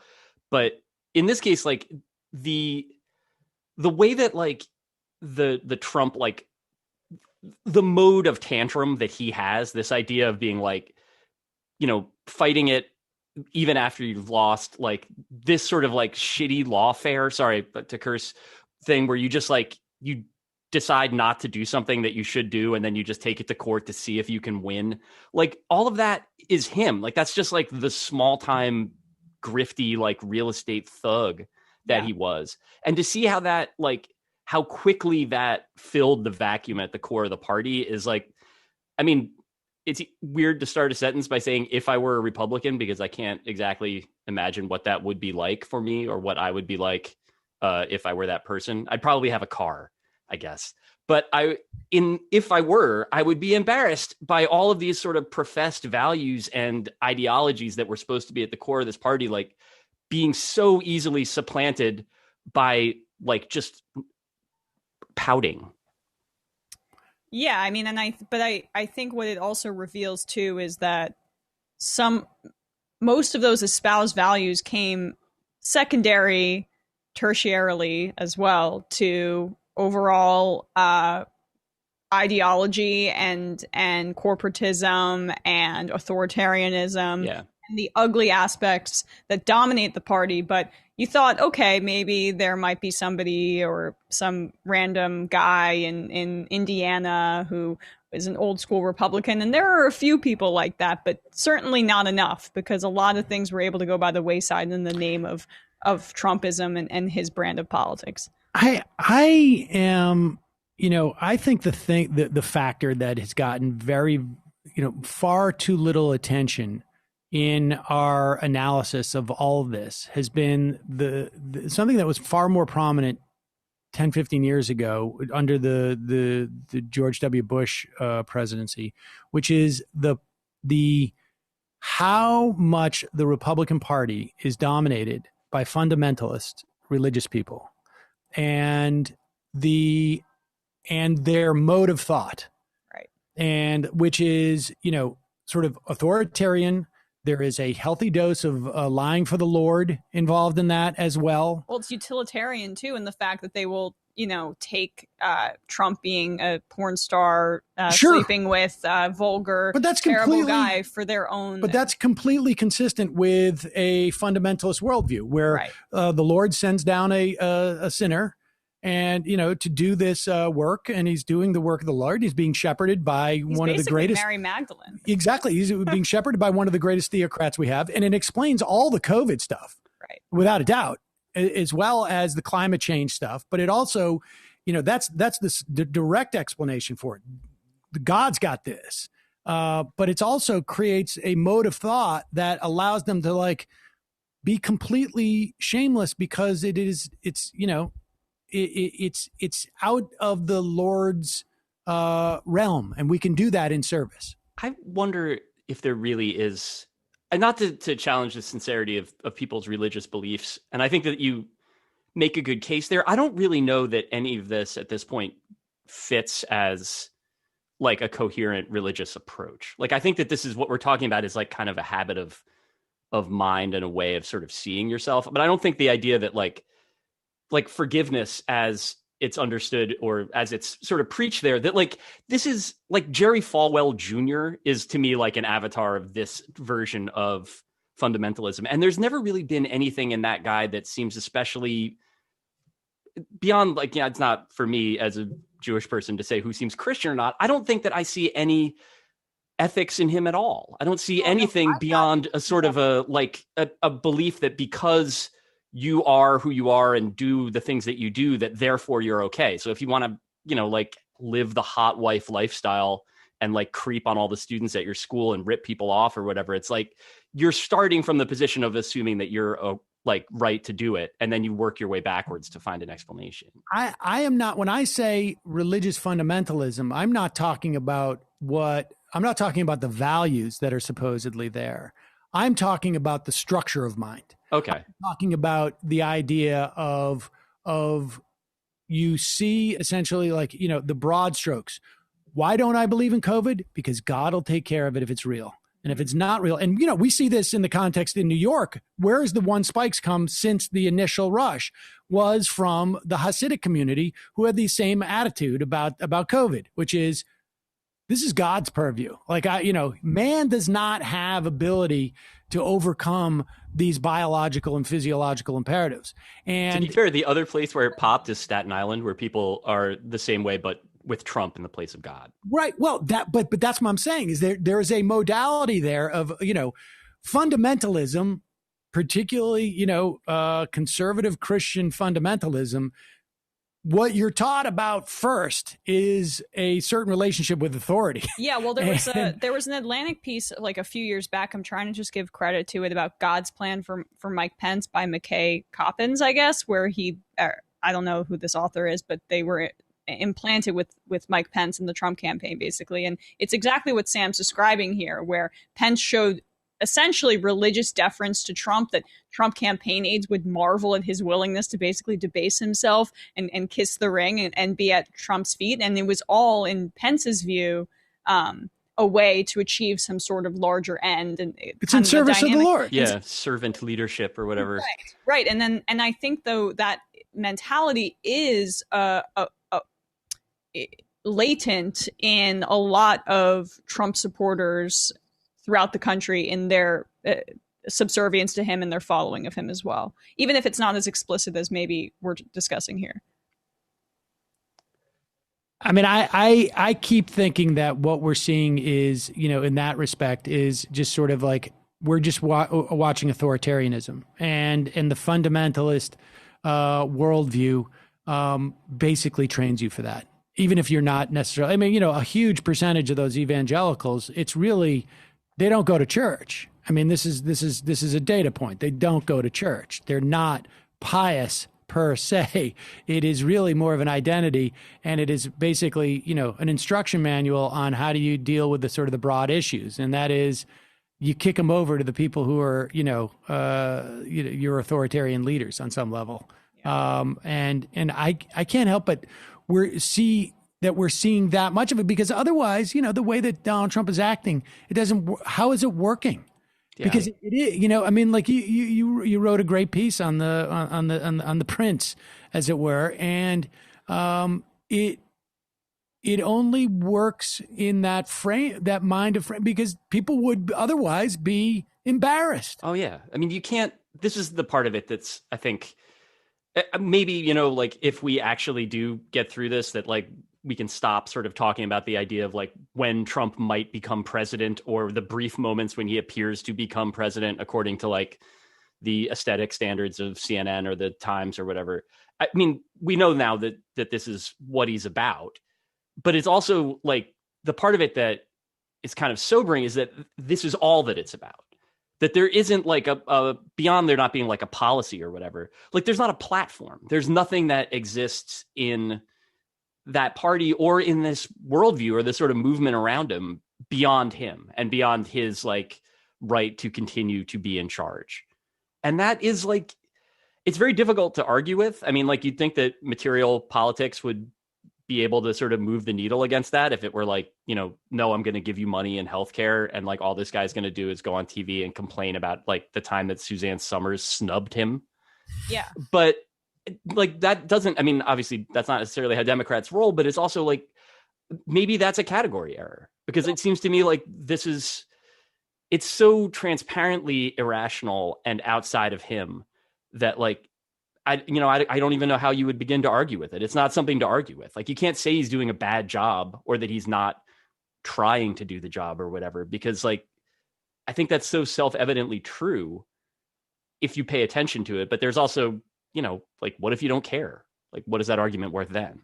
I think that it's a failure of the Democrats, though, to differentiate. Like, I think you're able to revert to culture war things and arguments that Trump drums up with his base and making it about these things that are divorced from actually policy and things like healthcare, when the other side isn't accurately or effectively well defining those differences. And so I think the Democrats' fecklessness and their inability to kind of coalesce behind a policy message, not a cultural one, because they're going to lose the cultural battle to the nationalist freak every time, because all this like corporate, oh, we support love stuff. I mean, that's not poignant. That's not going to resonate with people.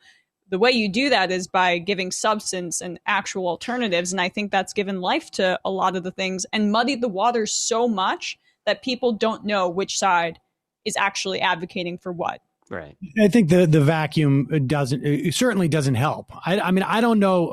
I don't know if that's all it takes too. I mean, I think that you need a 2-year project of you know, in between elections, sort of tethering and figuring out a way of attacking the right and demonizing their policies on some level too, that is absent your offering something different. But let's play this clip of somebody who called into Rush Limbaugh, and just to get a sense of this relationship with their voters to Donald Trump. This is pretty impressive. Hi, Rush. It's great to be here. I'm going to try to hold myself together, not get emotional here, but I want to harken back to your statement about Georgia and about the Trump voter. Yeah. And they should be very afraid, very afraid. Trump and you are all we have left, Rush. We've spent our lives voting for these people because they're not them. And we just can't do it anymore. We're tired of being stabbed in the back, Rush. It's better to have an enemy that's in front of you than a friend that's behind you that's just going to stab you. They do it every time. We have a Republican-controlled state, and they won't do an audit of the vote. They won't. They just basically told every Georgian that they don't care. We were in Washington on Saturday. Me and my 33-year-old son, we saw more people than we've ever seen in our lifetime, ever. And we're season ticket holders for the Ravens, for God's sakes. I've been in crowds of 80,000 people. I've been to Steelers games, for goodness sakes. I have never seen so many people. But were there any Republicans there? No. None. But wait. What? Wait, there were no. There were no What was this thing that you went to? I went a week ago Saturday in Washington, D.C. The mega rally. There must have been hundreds of thousands. Okay, it's a MAGA rally, and you mean no elected Republicans? Is that what you mean? Yes, I do. Okay. Our party leadership, quote unquote, if this were a Democrat rally, they would all be there. They were there for the anti-Tea Party movement, walking hand in hand up the steps. Yep. No one stands for us, Rush. Only you and Donald Trump. God forbid. What do we have left? I love my president. I am not a revolutionary, Rush, but I will die for my president. This man has given more to this country than anybody, and he has no need to. None. He's a billionaire. He doesn't need this. That's exactly right. It's disheartening.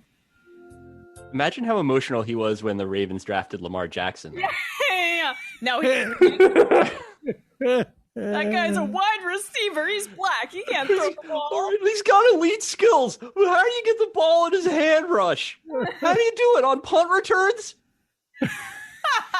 This is my kind of humor. Yeah, good stuff. I love the idea too that like the moments where the guy almost broke is like every time he thinks about all that Donald Trump has given to him, about all that Rush has done, and then also like the time they went to a Steelers game.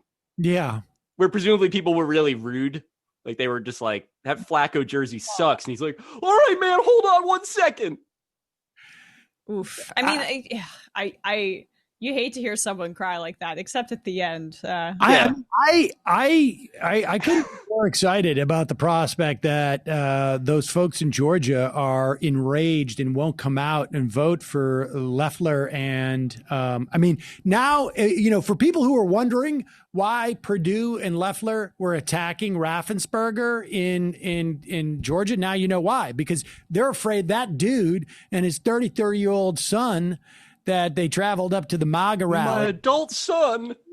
We saw more people than we saw at the Ravens game. This isn't important, but my son is huge. But that's what they're afraid of, that those people are going to stay home because they felt like they got stabbed in the back. What else do they have? Die for the president. So yeah. I mean, like, you're going to run on, is Kelly Loeffler going to run on the results, the good work she's done for the state of Georgia, which is like, casting votes for some 31-year-old Federalist Society person to become a judge, like, or their policies, which are, I mean, to me, like, it's instructive that this guy is as out of sorts as he is, because he has fundamentally, like, like the caller has been, like, so clearly immersed in this media that is designed to keep him upset, but also, like, prevent him from understanding why he is upset. Yes. And, like, I mean, to a certain extent, like, obviously, like, I don't want to, like, have seats near this guy at a Ravens game or anywhere. Like, it's not somebody, this is clearly like a person who has some issues, but at the same time, like, it's hard not to feel bad for him to a certain extent, because, like, he got rooked, like, beyond getting, like, hustled by Trump, which is, like, the most embarrassing. Like, that's like losing, like, 40 consecutive games of 3-card Monty. It's like losing your house. Yeah. In 3-card Monty. Like, it's not a sophisticated hustle because it's not a sophisticated man. But beyond that, like, that inability to, like, reverse course or, like, just, like, take a look at where you are and think about how you got there, like, it's going to be really hard for that dude. Life is going to be really hard for that dude. I mean, he's probably, he's probably in his 50s or 60s at this point. I mean, maybe even, 60s, 70s. You have a 33-year-old son. And he has, did he say he had season tickets to the Ravens? Mm-hmm. I don't know. I mean, I'm surprised. Like, isn't it like it's a big drive, right? Well, I mean, I feel bad for that guy because he's got to drive that much. I mean, but he's going from Georgia to Washington. He makes that drive quite a bit, it sounds like, on the weekends, if he's going to see the Ravens at home games. But I don't know. I don't think it's healthy to feel bad for that guy until he realizes he's been. Oh yeah, of course. I mean, you have to want help. It's actually dangerous. Because we got to beat that guy. Of course. I just mean that, like, that's the part of it that, as I look back on all this, that, like, I wonder how you move forward from here. That, like, somebody like that is now outside of politics to a certain extent, right? That, like, that's not, or at least they're so in politics in, like, a partisan Manichaean, like, they're evil, we're good sort of version of it, that, like, there's no reaching somebody like that. Because no reaching. The problem is that a big part of this is, and I think Donald Trump came out of this world, frankly, is that there is that right-wing media machine is completely self-sufficient now. It used to be like they would try and, their machine was built in such a way that it was trying to sort of like leak this stuff out into the mainstream media. We got it on Drudge, so now we're going to see it on ABC News this week. And that's the way we're going to take out Acorn. Well, now they don't need to do that. Yeah. They've hit critical mass, yeah. And they are just turning out sort of warriors who have been essentially created in their sort of like their matrix like power stations, and they're just pumping these guys out, and it's all self-sustaining now. They don't need to permeate the lamestream media anymore, because theirs is running concurrent and is just as powerful. And if not more so, because you can participate in it as like a regular person, and in terms of just this online self-creator kind of mindset where you can be doing investigative journalism about the vote totals in Michigan that turned out to be Minnesota, or you can be a part of like this far right algorithm that favors this kind of content in many areas. And you can even go further and go to 4chan or different areas of the internet. This is more Binder's area of expertise, but and learn about, like, QAnon is a great example of that self-sustaining right-wing emotional reaction. Yeah, it's open source, like that you could basically get in there and like play some sort of role, feel like a participant, especially feel like a participant in the way that like casting a vote every 2 or every 4 years certainly does not make you feel like a participant. And then also like be a part of this other story. I always thought that if Trump found out what QAnon was, he would be into it, even though he knows that, obviously he's aware that like he is not working to take down a secret cabal. He's not really working at much of anything, but that like, I think that like that would be the sort of thing where he'd be like, oh yeah, sure. Like, yeah, I hate those. The cabal is awful, terrible. Like, and just would, run with it. They like, because it's a fantasy that centers him. And I think that like, it also is the sort of thing that like, you can see the appeal to other people, and that like, it's a fantasy where like you get to enlist in this battle that fundamentally is going to be fought by like, our army and our, like these sort of columns of riot cops on your behalf. Well, that's what's so central to this right-wing cycle, right? With the QAnon thing too, where they feel special and they feel like they have this secret knowledge that they can draw upon, and that they're the only ones that know what's right, and that they're the righteous group and the people that are participating in something greater than themselves. And it's almost spiritual and kind of dovetails with what we're talking about here. Where it's that fundamentalist mindset. Yeah, it's this purpose that is outside of you and outside of the material almost. And I think that like you can pity him, and I do too, actually, David. But I'm also scared by that. Oh yeah, because that's the exact kind of fundamentalist Muslim that they think is inherently evil. Like that's the similar mindset. It's got the stuff that's uniquely American about it. I think that's really well said. Is really violent and really like in I think a unique sort of way. That's like the thing with Q is like it's easy to make fun of the shit because it's so stupid. For lack of I don't know if is that too much of a political science jargon term. Everybody knows what stupid means, right? Yeah, I know. But there is like also this other element of it where the end game of all of that is like military tribunals and public executions for prominent politicians from the opposition party. And like, that's a weird fantasy, man. That's a lot different than like, we're going to vote them out and then work with them to make America better or whatever. And he said that Democratic politicians show up to like leftist rallies. Seriously? I mean, Black Lives Matter. How many Democratic politicians showed up to those kind of protests? I think people were wearing a dashiki and taking it. I'm not sure. Cory Booker wearing a pink scarf to the Women's March does not count.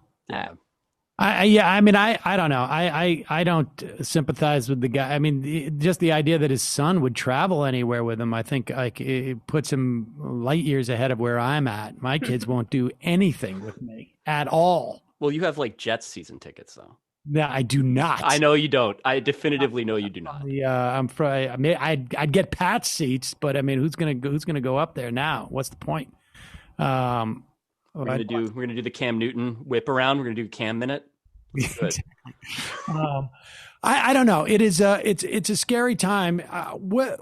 Give me your sense of like, okay, so just project out now, 5 months, 6 months, like what's happening with these people? Is it akin to Sarah Palin and her post losing tour?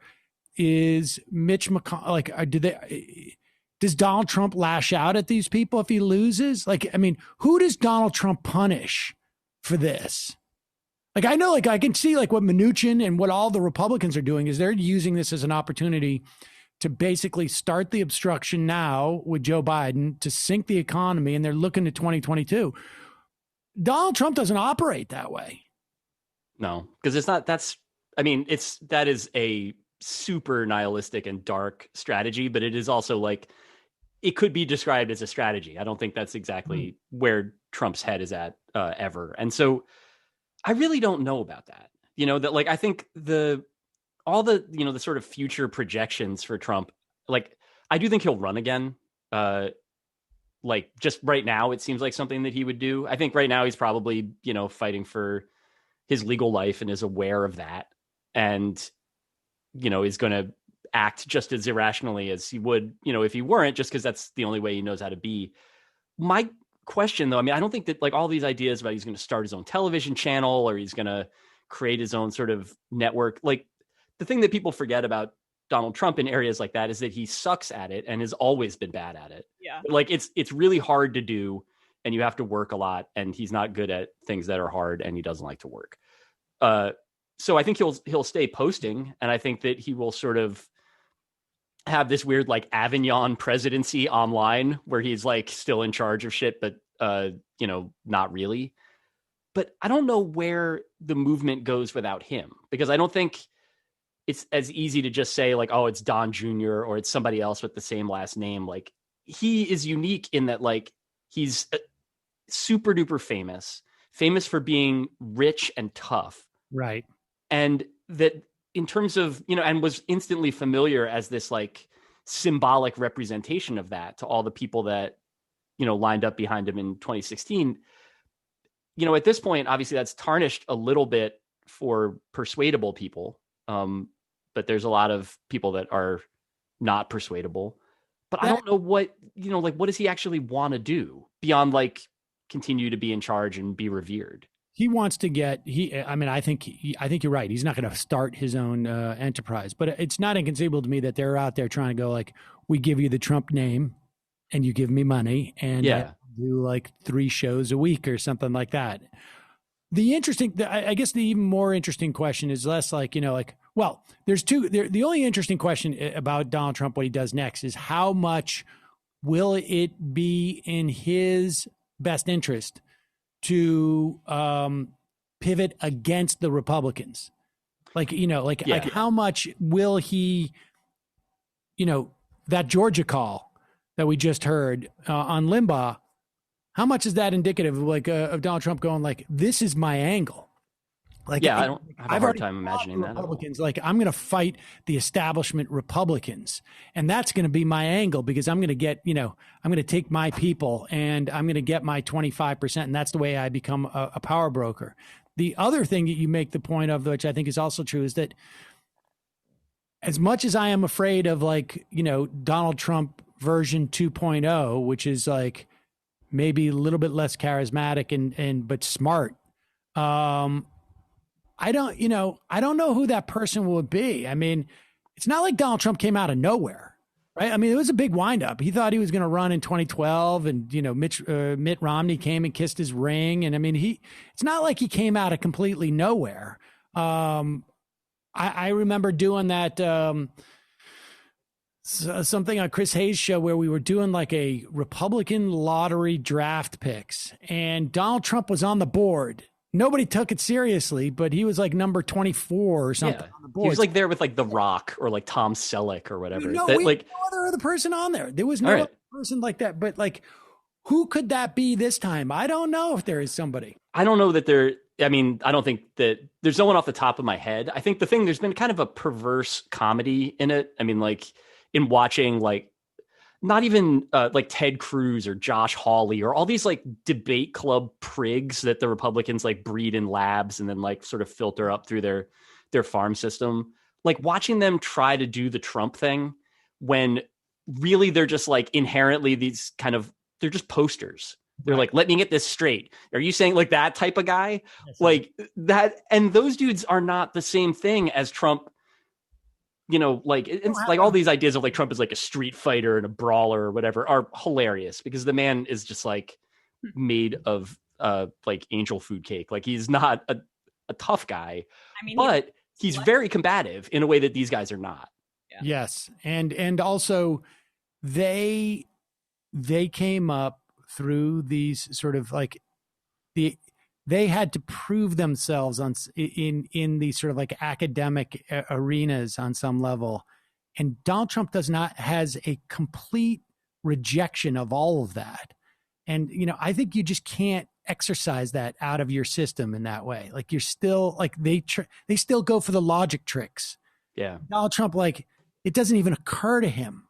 That doesn't make any sense whatsoever that you would even do that. I don't think he's just trying to catch someone in a hypocrisy or whatever. Like, yeah, exactly. It's just like, I don't know. It's like expecting my cat to be logical. It's like, no, they're just going after like they see something move and they just strike. It doesn't 2 minutes, like 30 seconds ago, it was their tail, but now it's just like an animal and they're going after it. They don't care. I think the real future of that is emotionally disordered people. Like that it's Marjorie Taylor Greene or whatever, like, or people like that caller, like who are just not even like, they don't understand politics as being like governance. It's like a long campaign of owning people you don't like. Yeah, it's all personality based, which is why it's important for leftist commentators. Sometimes I think if you're ultra focused on the Democratic Party corruption and focusing on how like Pelosi sucks and personalities and things like that, you are stooping to that level of discourse, which I think feeds the worst impulses and ultimately favors the right. Because if it's like, a WWE style smack talk fest, right wingers and fascists are going to be more successful there. We will. Should we? All right, let's play this. Just bear with us one more second, David. Okay. Let's play this clip of Marjorie Taylor Greene talking about the results in Georgia. I mean, I do think that like if there is a future Donald Trump, they're going to come from the Marjorie Taylor Greene. That person is right now shooting a front-forward video in their like front-facing video inside their car. Exactly. Yeah, I mean, did you see her video where she like was doing her exercises she was working out? Very Tulsi Gabbard. Yes. But she was also claiming like there are no gyms in DC that are open. Tyranny. Because of tyranny. It turns out gyms are open in DC. But there she is. She's working out, and then she's like taking pictures with basically a riot cop who's going to escort her because she's not allowed to pack heat. Here she is talking about Georgia. Thank you for having me on, Heather. So did you have an opportunity at all to listen to the news conference earlier from the president's attorneys there and some of the things they're questioning? They mentioned specifically with Georgia, where all of these votes seem to be being discovered, that they expect to file a lawsuit in Georgia tomorrow.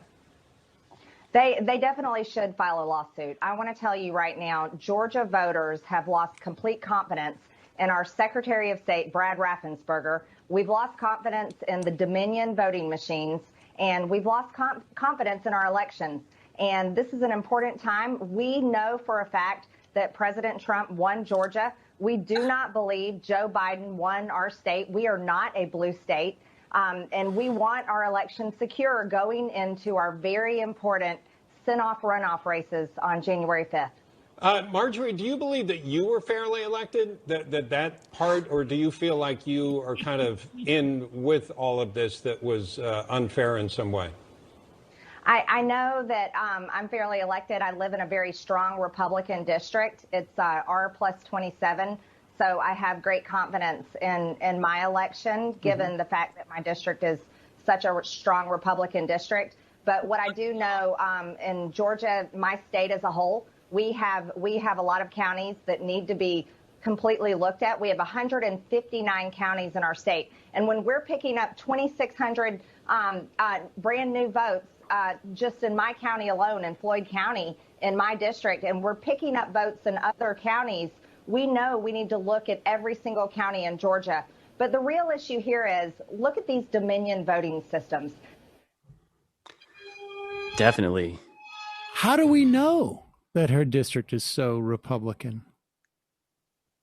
It's a conspiracy. Could have been How do we know that's the case? You don't want to pick on her because this is not the brightest person in the world, but it's funny that she. Down with picking on Marjorie. Yeah, it's fine. No, all right. Well, whatever. So let's pick on Marjorie Taylor Greene. The way that she talks, mirroring Trump so much, like down to these like sort of like strong sounding phrases that are just like totally Mad Lib style, like completely looked at for like certain counties need to be completely looked at. Yeah, yeah.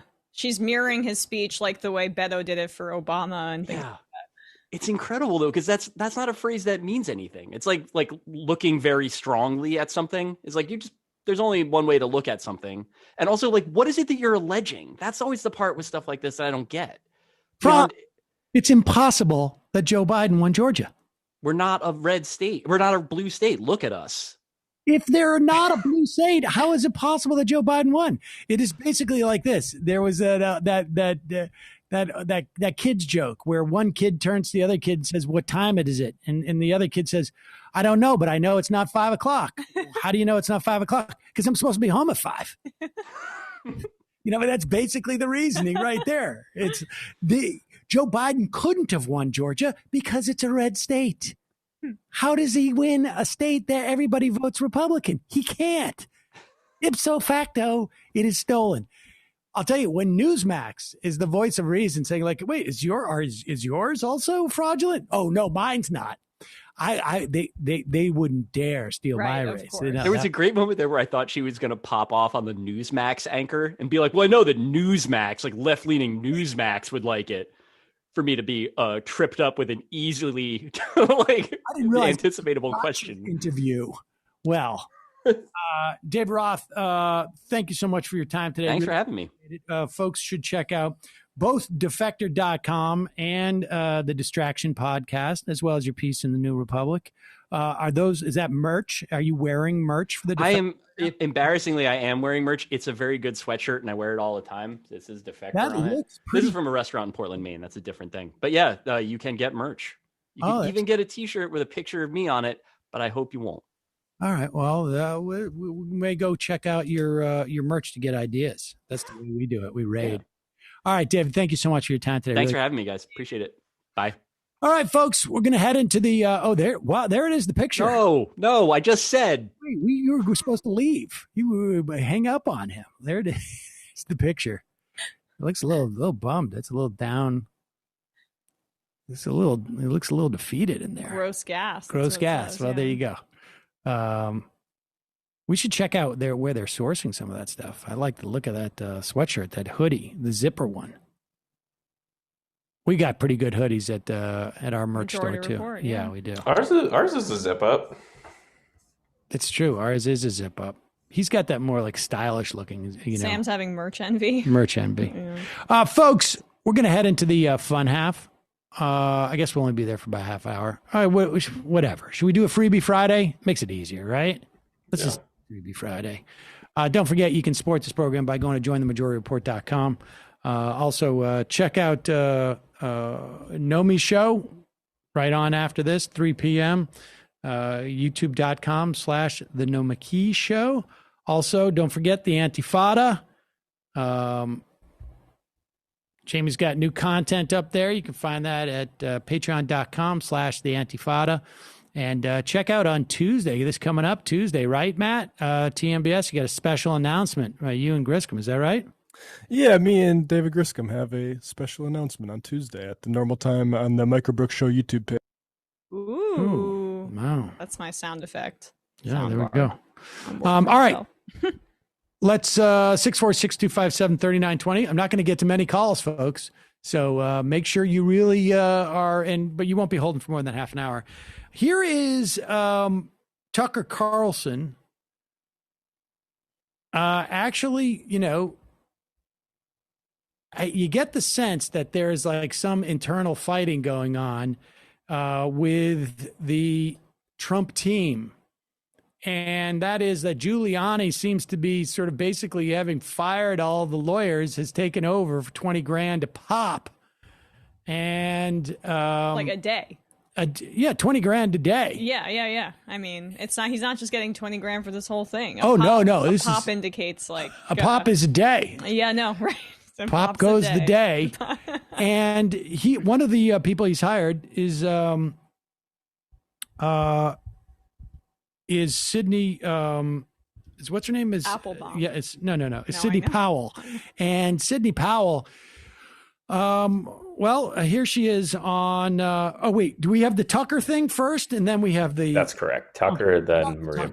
Yeah. This is quite a saga. He comes on, here it is. Here's Tucker talking about Sidney Powell. By former prosecutor Sidney Powell, who has also served as General Mike Flynn's lawyer. For more than a week, Powell has been all over conservative media with the following story.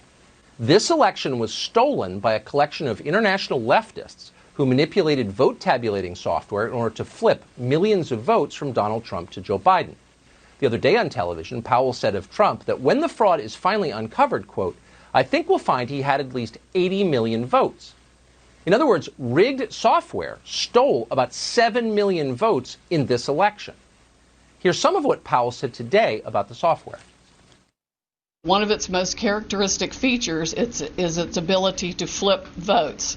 It can set and run an algorithm that probably ran all over the country to take a certain percentage of votes from President Trump and flip them to President Biden, which we might never have uncovered had the votes for President Trump not been so overwhelming in so many of these states that it broke the algorithm that had been plugged into the system. And that's what caused them to have to shut down in the states they shut down in.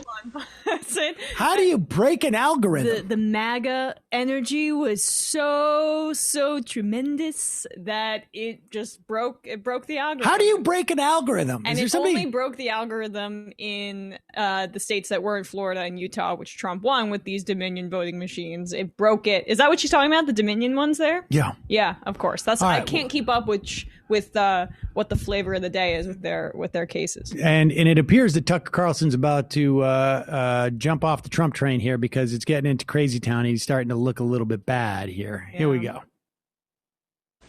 That was a few hours ago, but Sidney Powell has been saying similar things for days. On Sunday night, we texted her after watching one of her segments. What Powell was describing would amount to the single greatest crime in American history. Millions of votes stolen in a day. Democracy destroyed. The end of our centuries-old system of self-government. Not a small thing. Now, to be perfectly clear, we did not dismiss any of it. We don't dismiss anything anymore, particularly when it's related to technology. We've talked to too many Silicon Valley whistleblowers. We've seen too much. After 4 years, this may be the single most open-minded show on television. We literally do UFO segments. Not because we're crazy or had even been interested in the subject, but because there is evidence that UFOs are real and everyone lies about it. There's evidence that a lot of things that responsible people used to dismiss out of hand as ridiculous are in fact real. And there you go. And he goes on to basically talk about how she basically hasn't provided any evidence. She didn't send back any evidence whatsoever. He goes on and on. So Sidney Powell, however, heads over to Fox News because, Maria Bartiromo, she's not going to take any of that. Yeah. The idea that anybody... I will say, though, but just really quickly about Tucker, it is significant that he's jumping off this train. It seems purely based on the fact that she wasn't responding to their emails and was offended that he asked for evidence and wasn't coming on the show. So, yeah, there's some ego there. But it's significant in terms of just what Republicans are going to take. Did he say that they texted Sunday? I don't remember the specifics. Did he say Sunday? Yeah, Sunday is what he said. So they waited Monday, Tuesday, Wednesday, Thursday night. And I'll tell you, I have no inside knowledge. But if I was to speculate, it's exactly that. Have her come on the show. No, she's not coming on the show because whatever. There's some internal fight. I don't know. It's like, I only go on Hannity or whatever it is, whatever the internal fight is. And then he decided to attack. And we know for a fact, I know for a fact that people act this way. If you don't come on their show, all of a sudden, even your politics stink. That's what Jimmy was very upset about, Bernie not coming on his show. And then all of a sudden, Bernie... Pretty good decision by Bernie. Yeah, I would say so. But all right, so here, Sidney Powell, she's not having any of this. And she'll go on this show. Yeah. All right, Sydney, I want you to respond to what Tucker Carlson said last night, Sydney. I don't know if you watched it, but Tucker Carlson said that he had invited you on his show to share evidence of the software flipping votes, and he said you got angry and refused to provide evidence for your claims of voting software flipping votes. How do you respond to Tucker Carlson? Did you get angry with the show because they texted you and asked you to please provide evidence of what you're alleging?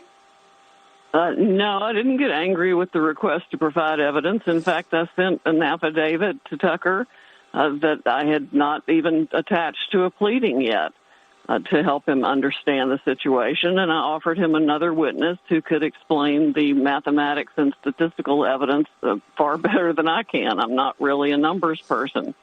But he was very insulting, demanding, and rude, and I told him not to contact me again in those terms. There you go. Yeah, I mean, insulting, demanding, and rude, yes, that sounds like Tucker Carlson, but I know, R.I.P. R.I.P. to so this sad. relationship. It could have been a great crossover. It's so sad what's happening. The sniping, the fighting, the outside chance that we may end up, actually, the coup may be successful, but in the meantime, I'm going to enjoy the sniping and the fighting in between. Welcome, Tucker, to the hashtag resistance. Yeah, exactly. I think it's so funny that this comes maybe 2 weeks after the time that Tucker Carlson's lost his thumb drive in the mail. Yeah, no, heading to LA. No kidding. What has that tried? Do we ever get that resolved? Do we ever find out how that worked out? It's on Hunter Biden's laptop. We got to find out what the heck is going on with his thumb drive. What else we got here? What other insanity? Oh.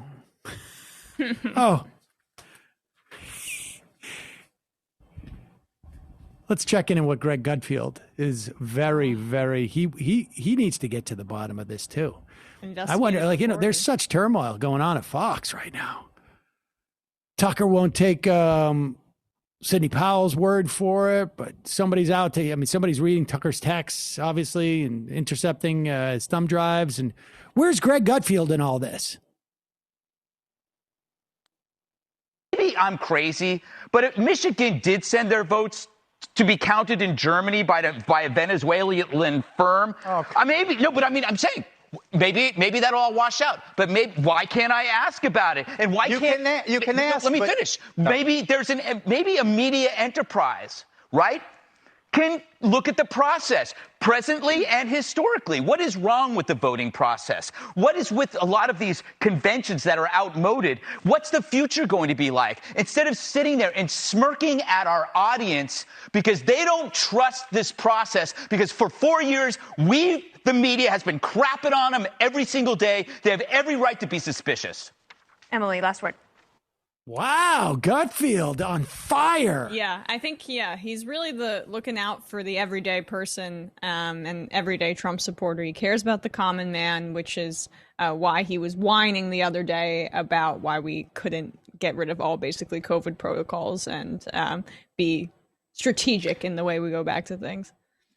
I mean, what I find amazing, I was listening to Joey Pagden, I can't even remember his name, but he does a weekend show as well as a weekday show, and sometimes he fills in for Rush, and I think he's out of Texas. I'm not sure where he's out of. And he was saying, isn't it suspicious? Why are we waiting for this? This was a couple weeks ago. Why are we waiting for the votes to be counted in Pennsylvania? Yeah. We have other states. Florida can count their votes beforehand. Why can't we do it in Pennsylvania? Well, it's because the Pennsylvania Republicans voted to not allow their votes in the to be counted before Election Day, and the Republican legislature.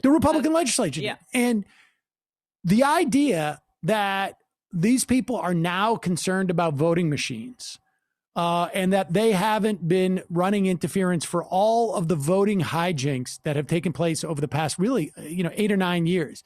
Starting with the Voting Rights Act being undercut, starting with blocking reauthorization.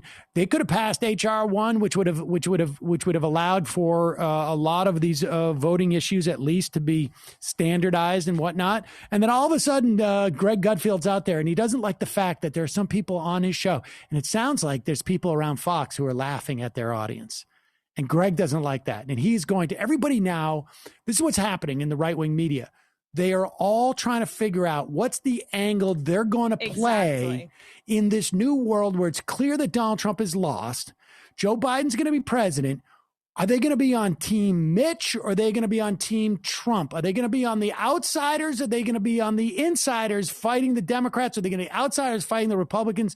Are they going to go populist or not? Or corporate? It's all, they're sitting down, they're huddling with their managers and their agents, and they're trying to figure out, like, wait a second, am I going to get more money on OWN? Or is who's going to buy WorldNet Daily? Or, they're all... Trump TV, is that going to be a thing? They're all figuring out their next career move. And so what they're doing is they're throwing out a bunch of different stuff and trying to figure out, where's my audience going to be? Which part of the audience am I going to take? Am I going to go with Jesse Waters? Or am I going to go with, Well, Tucker, I mean, he's the populist, but he seems to be siding with the establishment Republicans in this instance and not backing completely unsubstantiated claims of voter fraud as of last night. I mean, he was fine. But he is opening up the UFO door. So maybe he's going to go, I'm going to do a little coast to coast thing. And he's a little bit of Rogan in him too, Maybe he'll do DMT on his show next. Here is one more Trump lawyer who seems to have lost the thread on what's going on. Here she is. She's at the RNC HQ presenting the evidence. Not necessarily always the best people. Address one other thing to your question about the process. Your question is fundamentally flawed when you're asking where is the evidence. You clearly don't understand the legal process. What we have asked for in the court is to not have the certification of false results.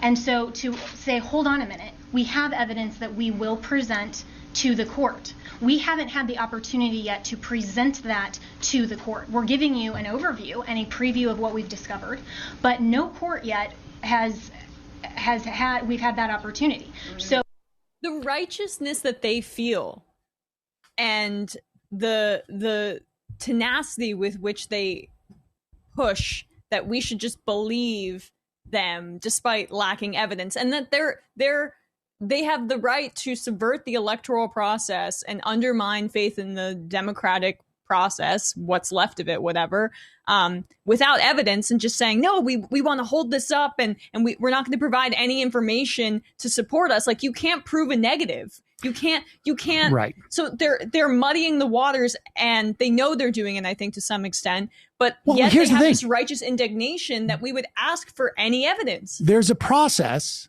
even within the legal system, for what she's talking about. And they have gone to court 14 times. And they have basically said to the judge, the general ask is hold off and join them from certifying, because we have potential evidence that is going to show that the case is fraudulent. And the judge says, explain to me what that evidence is. And why don't you hold off, though? in every instance, the judge has said, you're not going to win this case. You don't have evidence. And to the extent that you have evidence, it's not, you have evidence of fraud of 30 votes, and the difference is greater than 30 votes. Yeah. You can't, there's no point in this. And they've said that over and over again. They are 1 to 28 in cases they have filed post the election. And the one victory was in Pennsylvania to shorten the deadline that you had to go in and fix your ballots that you may have messed up. The curing, you heard they did that in Georgia. Yeah. They do that in places. They diminished it from 9 days to 6 days. That was their one victory. And I think that affected like a handful of ballots. Yes. Yeah. And the only every other opportunity where they went in there and asked for stop the certification, we may have evidence. Mm-hmm. The judge said, well, you can't even establish that you have a reasonable chance of winning the case. That's all you need to prove. You don't need to prove the premise of your case. You need to prove that you have a reasonable chance of winning. And the judges are going like, you got nothing. And they can get away with saying this to the press up until, now where people are like, hey, you keep saying that you're going to have evidence. Where's the evidence? And it doesn't exist. How dare you ask that of me, you biased media? I mean, typical lib. Typical liberal media, ghost of Hugo Chavez, Soros together controlling people by puppet strings. Let's play one more clip here. Yeah. This is tough. A lot of this program over the past couple of years has been dedicated to arguing the premises of the so-called IDW, the intellectual dark web. Right. Do we have an image of the New York Times piece on the intellectual dark web? Can we pull up that? I mean, this is by the now disgraced from the liberal media, Barry Weiss. Indeed. She wanted to be fired so badly, but had to quit. Gosh knows how many tens of thousands of dollars, hundreds of thousands of dollars. Ooh, wow. Look at that picture of Sam Harris. I forgot about that. I thought the picture of the intellectual dark web, this is May of 2018. It's a letter. Wait, scroll down. This is okay. Now click through there. Okay. Here it is. The intellectual dark web. There's a picture of Eric Weinstein and Meet the Renegade. Love those Babadook. Yeah. Yeah. Why are they all? Yeah. Let me see more pictures. I want to see who's photographed in this. They each got individual pictures. Oh, that's pretty good. Christina Hoff Sommers. And there's Joe Rogan. And wow, they all got their own pictures here. Brendan, I've got the full shot if you want. Boy, there's the other Brett Weinstein and Heather Heng. That's his wife, I think. And they have their and there's Sam Harris. In a field of ferns. Field of ferns. And I mean, and there's who's that guy? Is Dave Rubin in there? That was Michael Shermer, who's actually pretty problematic. People should look him up.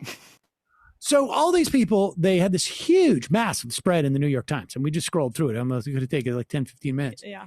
And for years, they have been reaping the benefits, profiting on this and this and that. Yep. And we've been saying, hey, first off, what does this even mean? Like they're not in the dark web. The dark web, it's a weird construct because the dark web is used mostly for drug trade, pedophiles, and for overt racism. Oh, that too. And I guess hitmen. That's the first thing that comes to my mind. All of these people have pretty substantial platforms. But Sam, I would say they're probably the most persecuted people in America. Obviously they got really more persecuted by being forced to be in the New York Times article. That is, but they all had major platforms. And then the other thing that we noted about them was that many of them, if not all of them, in one way or another, served as sort of like gateways to the right. I mean, we made this point quite a bit about Dave Rubin. When you platform these people and you don't challenge them in any way, I mean, it's one thing to say, we're going to have the head of the KKK on here, and I'm going to bring this person on to show that they're an unreconstructed racist and they are, violent, or their ideas are bankrupt or whatever. I mean, that's why I'm going to platform this guy. And I think that is, I don't necessarily do that often, but I think that is a legitimate use. Yeah, you can have some controversy. Should you do this or not? But in the main, that's one thing. It's another thing to bring that person on there and just say, like, now you have a great idea about, policy issues or something, and not touching on the fact that they're also the Grand Wizard of the KKK, right? Like normalizing them and not even bring them on for what there is the most controversial thing about them, or by giving them softball questions, just letting them explain it away. That's been the problem with the IDW. And now we saw this very, very early on, even before maybe they had their big New York Times piece. There were others who are coming a little late to this realization. After making millions off of the I publicity that they mean, got. that's a coincidence. Maybe it's just not paying the dividends that it used to. Let's hear the latest from the podcast from Sam Harris, one of the members of the IDW. That we have to address. And we won't address any of them by writing off everyone who voted for Trump as racist or otherwise irredeemable. But there are many people in my circle, friends and colleagues and podcast guests, who are making the opposite error. Many of them are almost exclusively focused on the problem of the far left, and this is causing them to significantly discount the harm that Trump has caused and is actively causing to our society. Some of these people are Trump supporters, but many aren't. And they've been taking the Trump team's allegations that the election was stolen through massive voter fraud way too seriously. And they're extending a principle of charity to Trump and to the rest of his team that is frankly delusional. Again, there is a needle to thread here, and many people don't appear to even see it. Insofar as I've noticed what others in the so-called intellectual dark web... First off, right, well, here's the point, is that... You're threading that needle. You're trying to thread that needle. He's trying to thread, but the point is, the needle eye is not... It's not like this. It's gaping. It's a massive, you could drive a bus through that needle eye. You don't need to how am I going to put a thread? It's exactly right. Delicate. He is the one. This is all projection. He's threading this needle because he realizes that the intellectual dark web is not only now, it's always been intellectually bankrupt, but it is now literally financially bankrupt insofar as it is no longer producing the returns. Why? Because Dave Rubin followed the trajectory he was naturally going to go to, which was to the blaze. Right. That, go back 2 or 3 years. You can see Michael predicting that.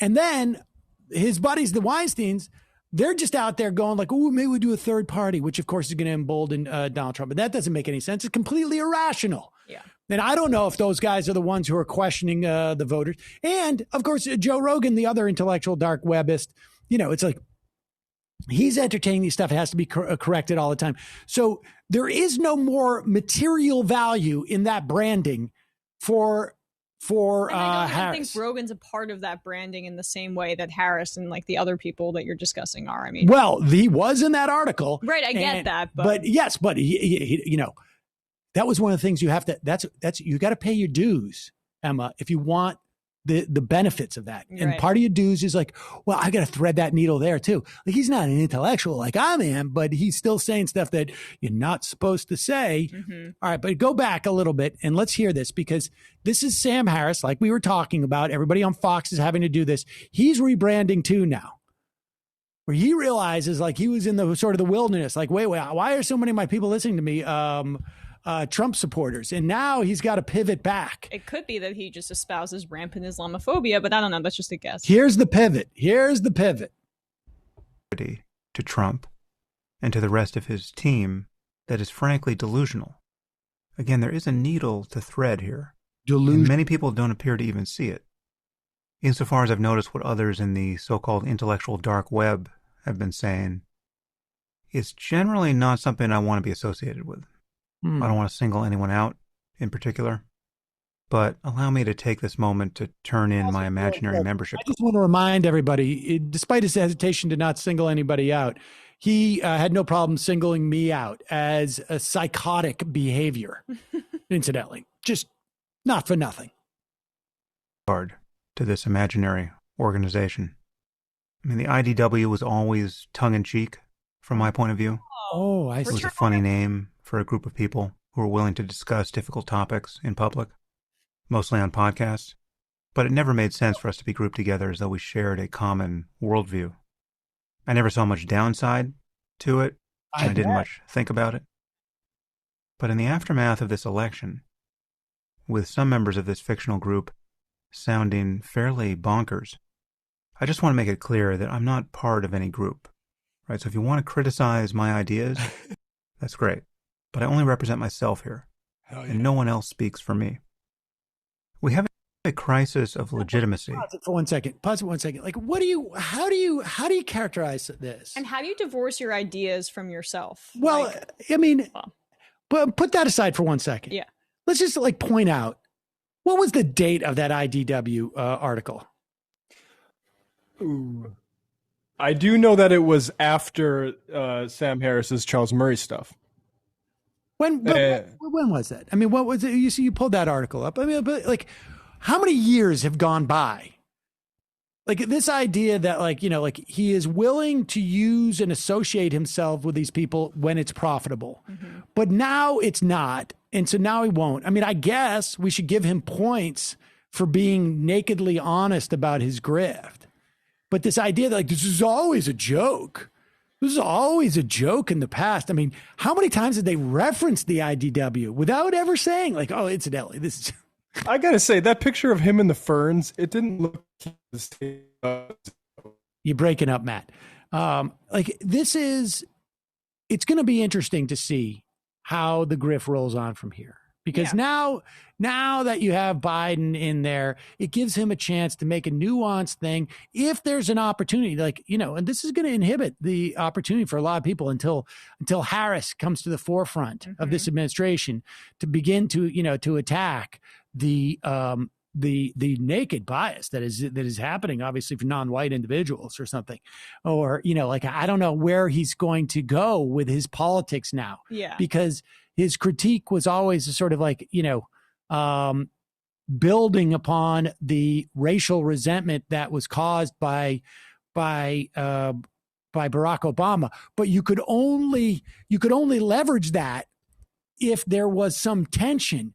And the problem is with Donald Trump is it went the other way. Yeah. And so there was just way too much slack. Yeah. And there was too much room for him to go. All of these horrible things I was saying about the inherent violence of the Muslim faith, that doesn't seem edgy that much anymore when Donald Trump's the guy in power who's basically normalized much worse stuff. Exactly. And all this stuff, like the danger that is represented on college campuses, from the leftists who are saying we shouldn't hear from these white supremacists. And then all of a sudden you start to see the white supremacists on the march. It's okay, well. I think they'll kind of wait into Biden's cognitive decline and stuff when there's a kernel that, he's not as sharp, but they're going to overplay it and maybe talk about something where there. But I don't know if that's necessarily going to stick in the way that they. He's got to wait for Biden to, and it's going to be very difficult for him to Joe Biden's just bending over backwards too much for transsexuals or whatever it is that they're lying in wait to sort of see. I mean, that's going to be the real challenge for them, I think, but it's going to be interesting. They'll figure out something. Right. They will figure out something. All right, let's go to, I got time for one phone call. That's it, folks. That's it. It's only going to be one phone call. I haven't even signed in. And we'll take this one right here off the top. 859. Who's this? Where are you calling from? Hi, my name is Justin. I'm from Kentucky. Justin from Kentucky. What's on your mind? I don't think this topic came up on today's show. It was earlier in the week, and I wasn't able to get a call in earlier, but I apologize for that. Regarding the defund the police slogan, I wanted to propose an alternative for you, and I was wondering what you thought about using the term prioritize the police. It could be used as kind of a double meaning where we're really talking about reprioritization, but it has a positive sound to it, so it doesn't turn people off immediately upon hearing it. But the general sentiment would be the same, and I was curious what your thoughts were on that. I think that's a downgrade from police reform. Yeah, I mean, I don't think that's particularly good, but I also think that, look, that ship has sailed, right? I mean, I think the idea, and I'm not, for me, it's really, I to the extent that I critique that slogan, it's really just a function of trying to explain some of the policy behind it, at least the policy about that involves redistribute some of their funds to other processes. On one hand, it's also if I was out in the streets, and part of the people coming up with this stuff, like, I'd be more apt to, sort of lobby for, what the term should be. But it's like, I get people who are always like, you should, on your show, you should orient your show to talk about this and that and that. And I'm like, well, dude, just buy a microphone. Yeah. They sell this stuff at IKEA. The proof is that half of the progressive media has stolen the backdrop. But my point is I'm not going to sit here and say that they should change, I don't who they is, but they should change the slogan. It's been successful in as far as it goes. In moving the Overton window. Yeah. And in my mind, it doesn't necessarily capture what I think a lot of the people who are advocating it are talking about. But I'm here to the extent that I'm saying it should be, whatever it is. I can't even remember what I was suggesting was or support the police or whatever it was, or unburden the police. It's sort of like a half a joke. I don't think people are going to be on the streets going unburden the police. It doesn't even rhyme. But I appreciate the call. Yes, sir. Thank you. Yes, sir. You got a nice little. Yeah, there you go. The proper respect. That's important. Right. As predicted, Dave comes out as a conservative. Dave Rubin? Yeah, I don't know what this is. Did Dave Rubin actually come out as a conservative today? I don't know if he did or not. Somebody just put it in the chat, and there's no way for me to send it over to those guys. So we'll save it for Monday if that's the case. I see that he's responding to, on Twitter, Joe Biden's teleprompter issues and his brain malfunctioned again. He quote tweets and he said, "The scandal is the non-scandal." They're going to go back to this teleprompter BS? Yeah, that almost worked during Obama's thing. I mean, give me a break. You really at this point going to attack that after Donald Trump? Let's go to the IMs here. No, majority sweatshirts are both more stylish and more comfortable. People love the left is best on the back. Oh, no, I love the logoing. No, it's all good. Snack the courts. That's not true. I love pumpkin pie. Does the MR crew have favorite pie? Pumpkin.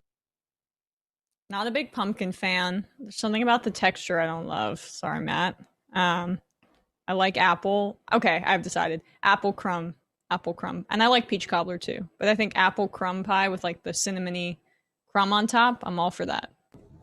I don't like hot fruit, so I'm going with pecan. I like the pumpkin pie. I'd eat a pecan pie. I'd eat a cheese pie. My aunt makes a great cheese pie. Not going to have it this year. Cheese. And I hate to break it to you. Oh, geez. I was waiting to break. But I got to say, if I'm going to go for an actual pie, strawberry rhubarb. All right. Yes, rhubarb pie is good too. Well, I like the tartness of that. Yeah, right. That's the one I'm thinking of. Strawberry rhubarb. It has like that tartness. That's good. Boomer fry boots. Oh, no. Let's get back to this. Sorry, I think it were Timberlands. I just we didn't like. You didn't call them that? We did. They were not hip at the time, and so there was no like Timbies or anything like that. It was just like. Who calls them Timbies, by the way? Because you keep saying that, but yeah, I've never heard anyone call them that. It's Tim's. Maybe we called them Timbies. That would make sense.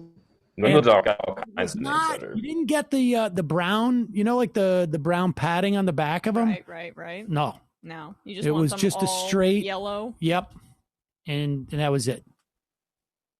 So just work boots, Timbies. Dr. Khan, Barack Obama being an IDW guy is a wild twist. Some of the stuff coming out of his book is just driving me crazy. Yeah.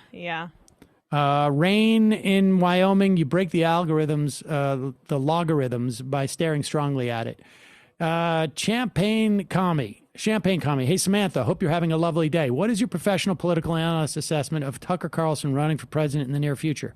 Hope you all have a safe weekend. Much love. Left is best. He's not going to run. V, is the reason they're blaming illegal votes and not specifically illegal immigrants voting this time is because they noticed the amount of minority votes gained for Republicans? I don't know. I think, I could see that. I think they're also just trying to cast a wider net in order to make it as vague as possible.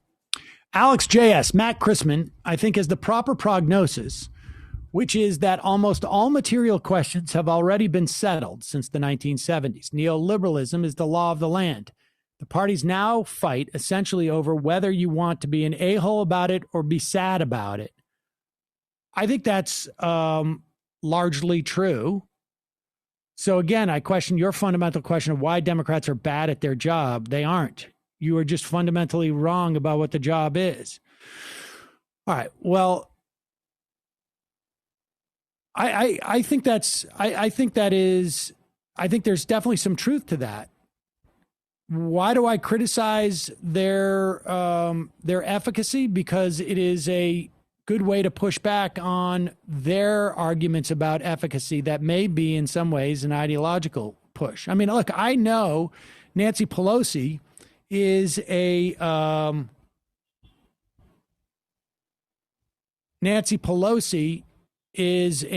Pete Peterson fan. She is pushing pay-go.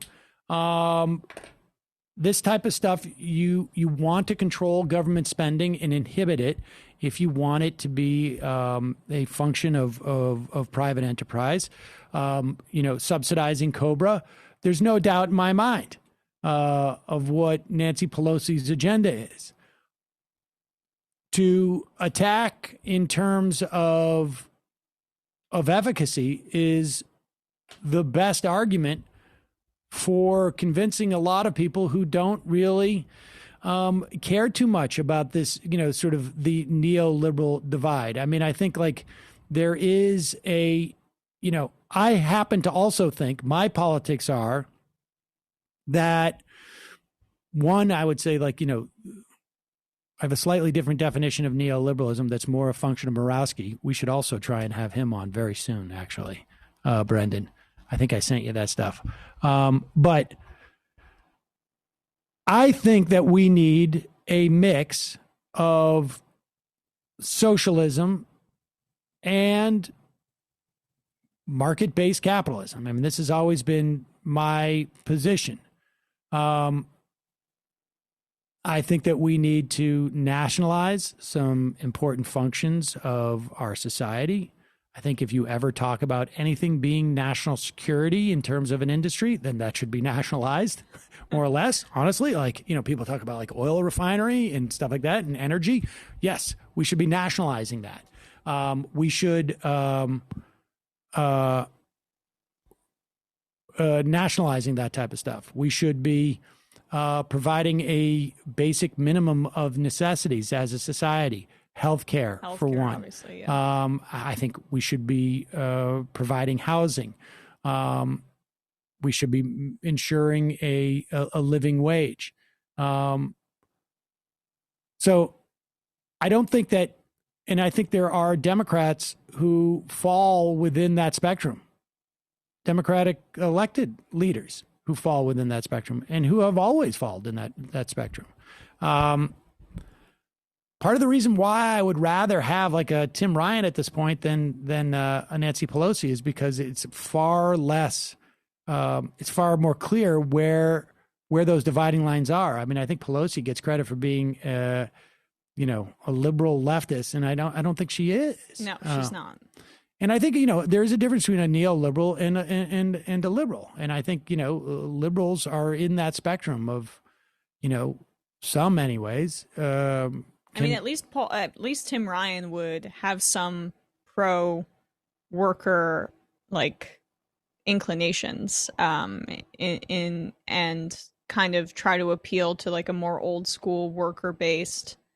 You'd more like a Reagan Democrat right. type of white guy, but you're not going to have a white guy be the head of the party. The problem is that if I mean, my critique of Nancy Pelosi, I get people who attack me for being misogynist about it, and it's like, I can only do that. Well, you can try. I mean, and I guess apparently my attacks on Chuck Schumer are also based in anti-Semitism, but that is that is used to deflect a lot of that stuff. But it's also a question of things like Guantanamo or kids in cages. Everyone agrees it will happen now, but you are sad about it or just accept it. No one in government questions their existence anymore.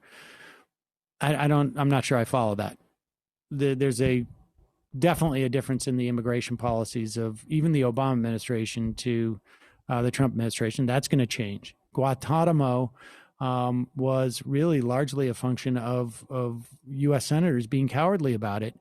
And as to why it couldn't shut down, they tried to move it up to New York State, and Chuck Schumer came out. And I don't think that's like a neoliberal issue. Yeah, it's not neoliberalism. Guantanamo is not a neoliberal prison. And I think Obama Imperial. tried on that issue. Carl from the Geest. Trump totally won. And by the way, UFOs are very real. Communist doc. Great Scott. Rick Scott tested positive for COVID. Yes, we mentioned that. Wildcard 26, Tucker and the thumb drive. Nice. Kids tested, Politburo approved. I'm obsessive compulsive, and the Q movement in COVID denial reminds me exactly of magical thinking. You create an alternate reality that can neither be proved or disproved, and everything revolves around the internal set of rules. And once you go down that rabbit hole, there's no end to what you believe. Well, you've also just described fundamentalist religion, right? Like, there's no way to prove or disprove, and you have a whole set of internal rules, and there's no end to what you'll believe. I mean, that's basically it. The other Biden, don't blame me if I'm wrong, but I believe that the House can refuse to seat Republican members for several days, weeks, that ensuring no matter what Trump tries with the electors, the House can just reject the invalid electors and even filibuster the count. I'm not 100% sure about that, but maybe. I've heard that argument. Pan Dirty, as a black lesbian, no one else speaks to me. Black lesbian Republican better than Greg Gugfield. He has his finger on the pulse of the gay black Republican community. P-word, Sidney Powell is a hardcore Q believer. Look at her Twitter profile. She must know Q is all fantasy, so she is deep in the grift. Or is there some powerful double think occurring? I have no idea. Oh, wow. She has a Twitter? I am going Lindsey to look Graham that up. Cracker, 31 times, only one win, Sam. Buckaroo Samurai, Fox and the right media figure out who to side with. They can only care about the base. They're fomenting insurrection and undermining the democracy. All right, we'll read 4 more of these and we're out here. Shelby from Phoenix. The one good thing to come from this post-election debacle is that our elections actually do not have widespread voter fraud. They've searched and found nothing, so I guess there's that. Cuddly Cudlow. Is that what Sam Harris always sounds like on his podcast? What a dry, monotone orator. I know, he totally tries to hide his racism by the just droll tones. Yes. And hysteria. Yeah. If you talk about charity, if you say they're being too charitable. Mm-hmm. Yeah, I mean, it is. That's where it's going. All right. And Abshik Dave finally comes out as a conservative. I sent you guys a link on email too. We'll look at it on Monday. And the final I am of the week. Charge. Oh, I meant to do this. Ban Dongino. The toothpaste is out of the tube for the defund the police slogan. I agree. Like the socialist tag on Democrats, it's just a matter of offering our own definition. Indeed. Emma, Brendan, Matt, good job today, guys. See you on Monday. It might take all the strength I got to get to where I want, but I know somehow I'm gonna get there. I wasn't looking when I just got caught between the truth